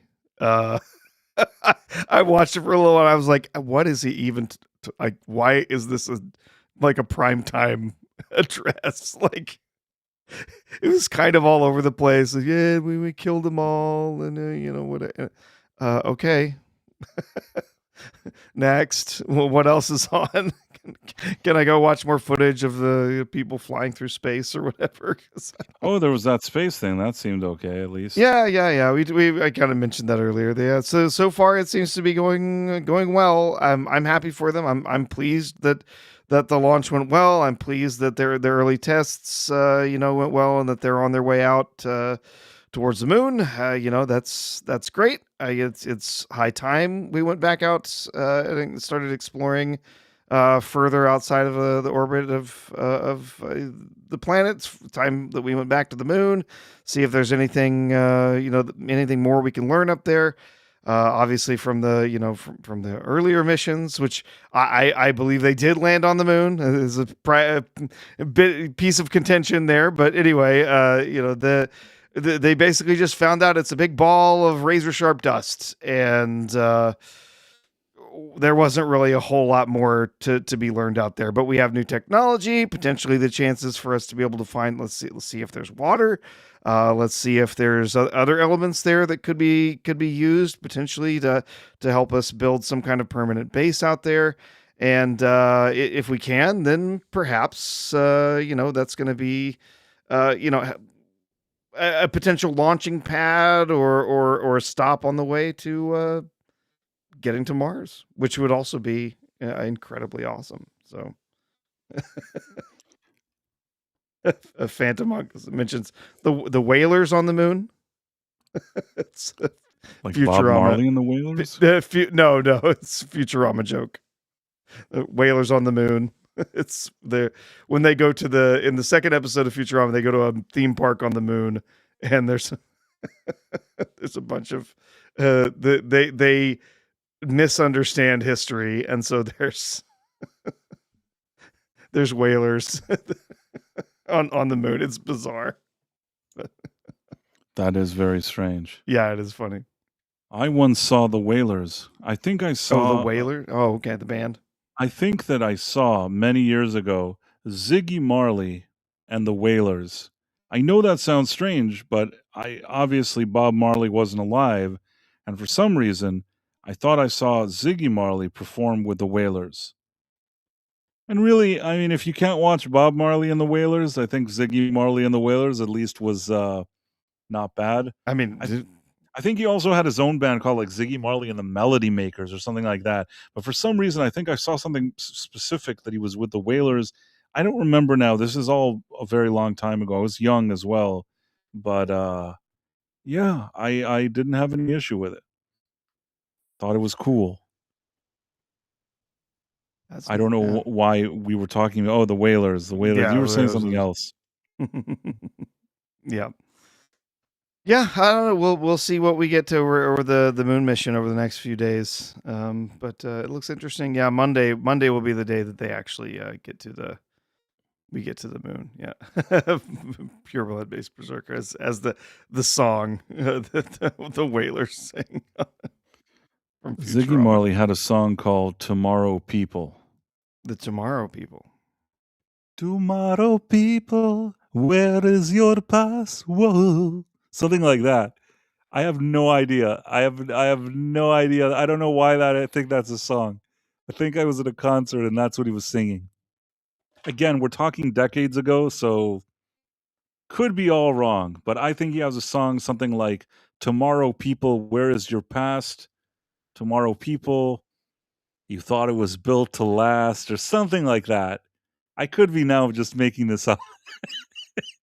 It could be that he doesn't even have a song. You're welcome to Google. Does Ziggy Marley have a song called "Tomorrow People"? Someone can Google it and tell me if such a thing exists. On it. there's Ziggy Marley and the Melody Makers. Tomorrow People. Yeah. Tomorrow people. See? Seven-member New Zealand reggae band formed in 2010 performed Tomorrow People. A 1988 song by Ziggy Marley from the album. Does it say what's the Tomorrow lyrics? People is a band. That's the New Zealand reggae band. No, but there's a song by Ziggy Marley. What's the lyrics to it? Ziggy Marley and the Melody Makers. Let's is see. It Tomorrow People? Where is your past? Tomorrow people, it was built to last, or something like that. Is that what he's singing? Let's see. It's very clever because he's singing about tomorrow people, but he wants to know what happened to their past. He's like, yeah, very, very clever writing here. Let's see. Tomorrow people, where is your past? Tomorrow people, how long will you last? Today you say you dea, tomorrow you say you gone. But you're so gone so long, if there is no love in your heart, so sorry, then there is no hope for you. True, true. Yeah, there you go. That's I was very, very close. Very, very close. I would not have remembered that. I think that if nothing else, I've impressed myself. That's what I can say. Oh boy. Yeah, and unfortunately, I don't dismiss Ziggy Marley, but honestly, like, you know, Bob Marley is Bob Marley. There's Oh yeah, exactly. Yeah. You know, sometimes also a lot of times people are like, "Oh, I'll play reggae for you," and I hear it, and it all sounds like for decades like cheap carbon copies of like Bob Marley. Sometimes you have somebody that's kind of like the Michael Jordan of his field, and I think that like Bob Marley, in terms of his musical style, very difficult to make it better than he does it. I don't know why. You know what I mean? It should be easy by now to make it, but it just isn't. I don't know. Just doesn't feel real to me, and his is good.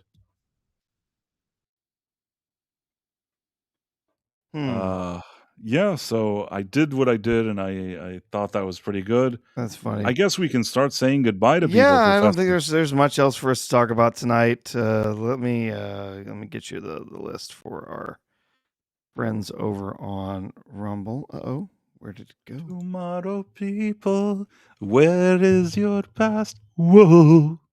I think he does the whoa. I think that's like a lyric.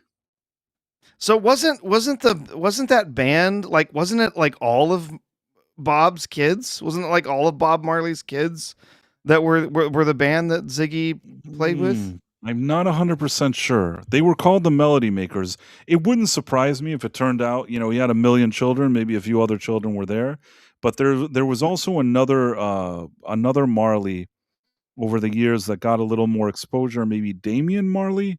Now I gotta look it up. Let me find. Is there like a Damian Because Marley? I just seem to remember like because there's Bob Marley and then like there was a band that was like made up of all of his kids. I don't know if that was the Melody Makers or not. Yes. Okay. Ziggy Marley and the Melody Makers, a group made up of Bob Marley's children with his wife Rita, Ziggy, Sedella, Stephen, and Sharon. So Right, Bob first Steven. recorded them in 1979 as the Melody Makers. After their father's death, the group continued with Ziggy, who was younger than Sharon, but the oldest male Marley offspring, emerging as the leader and primary songwriter. So yeah, I was like, I remember there was a band that was like all of Bob Marley's kids. That was it. Yeah, the Melody Makers. In more recent years, since he's the youngest one, there was Damian Marley. That's what I was saying, and I just Googled, and really, there's Damian Marley. So, well, that's good to know. Yeah, hey, what do you know? There were some music facts stuck in my head, Price. You did well, Professor. It's It happens occasionally. We do have a super sticker from Six that she has sent us. Let me share that real quick.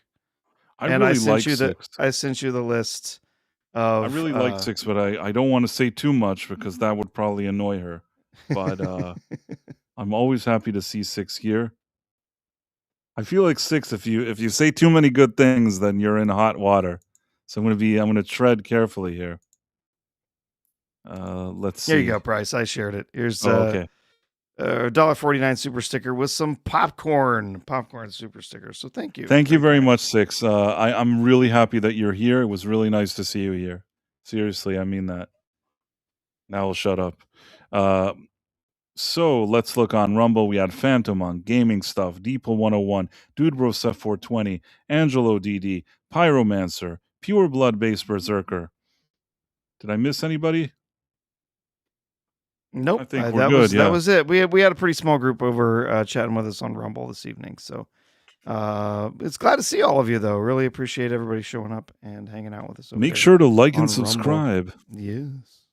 Wherever you're looking at. If you're on Rumble, which is a good platform for free speech, you should sign up and follow us there. If you're watching through the app, and if you're on YouTube and you came through one of my other social media accounts and you were forwarded here, make sure to like and subscribe here as well. All right, we had, let's see, Marvin J1000 over on YouTube, by the way. We had Marvin J1000, Sci-Fi Snob, Super Mario Brothers 3, Void King, Zunar J5, Damn Dyke, Piku, Ron Donafero, Smilex, Yitis, Joe Darkness, Andrew Seaton, iLord Corey, Mark S47, Awesome 142, E. Clay Thomason, Jonathan Conroy, Mary White, Murrockstro, Putin 3, Carlos Delfino, Kodo Rob, Kalekioki, Marla Sharondoff, Badfoot, FKHC 2005, Big Sur River, Strugun, Tim Hayes, The Real Headcase, Lasher, John Davidson, Sagacious 6, Tomahawk 511, Istophobos, Caleb Istophobos Levine. gave a 99-cent poop sticker. Oh, wonderful. And he's a moderator and a channel member. Yeah, thank you for that, Istophobos. Had to get a poop in there. We got a popcorn from Sagacious, so someone had to throw poop into the mix. So yeah, Caleb Levine, Phantom Outsider, Jason Webster, and the Dead Man. And thank you for all of those wonderful super chats this evening from the Dead Man, Jason Webster. We really appreciate it. Yeah. Did we have any other super chats or any other fan funding there? We had 2, 3, 4 from Jason Webster, 1, 2, 3, 4, 5 from Dead Man. So yeah, it's very nice. Thank you. Thank you to everybody. And this has been a fun show. We talked about a lot of stuff. It was a pleasant late night conversation. Enjoyed hanging out with you, Professor. Enjoyed hanging out with all the people in the chat who are lovely people. And I would never think anything negative about any of them because they're all great. Yep. Somebody appreciate wrote you being peace to here. all the weirdos. No, there's no weirdos. The weirdos on Rotten Tomatoes. There's no weirdos in this chat. That's for sure. And I'm always happy to be here. I even shared some lore with the Cameron. What's her name? Candace Cameron Bure. Piggyback. Yep. In any case, I guess we'll see you all here. Today is Thursday, right? So we'll see you all here on Tuesday. My God. Absolute winning there with the combination of those emojis. Incredible. Thank you for that. What is it? I have to see it now. So there is... What is it? Show me. Well, it's from Mr. Brown's stream this Sunday. The story that Matt Cat was telling. Oh, the shower thing. I got shower, it. The waffles. I got you. The waffle stomp in the shower. Strange, yes. Very, very strange story indeed. Oh, classic. Absolutely classic. Legend. All right. Well, it's great. Yeah, it is great hanging out with you all tonight, and I hope everyone has a great weekend. Happy Easter, and Happy Easter. Hope to see you all here on Tuesday. next week. Yeah. Yes, on Tuesday. Bye. Take care.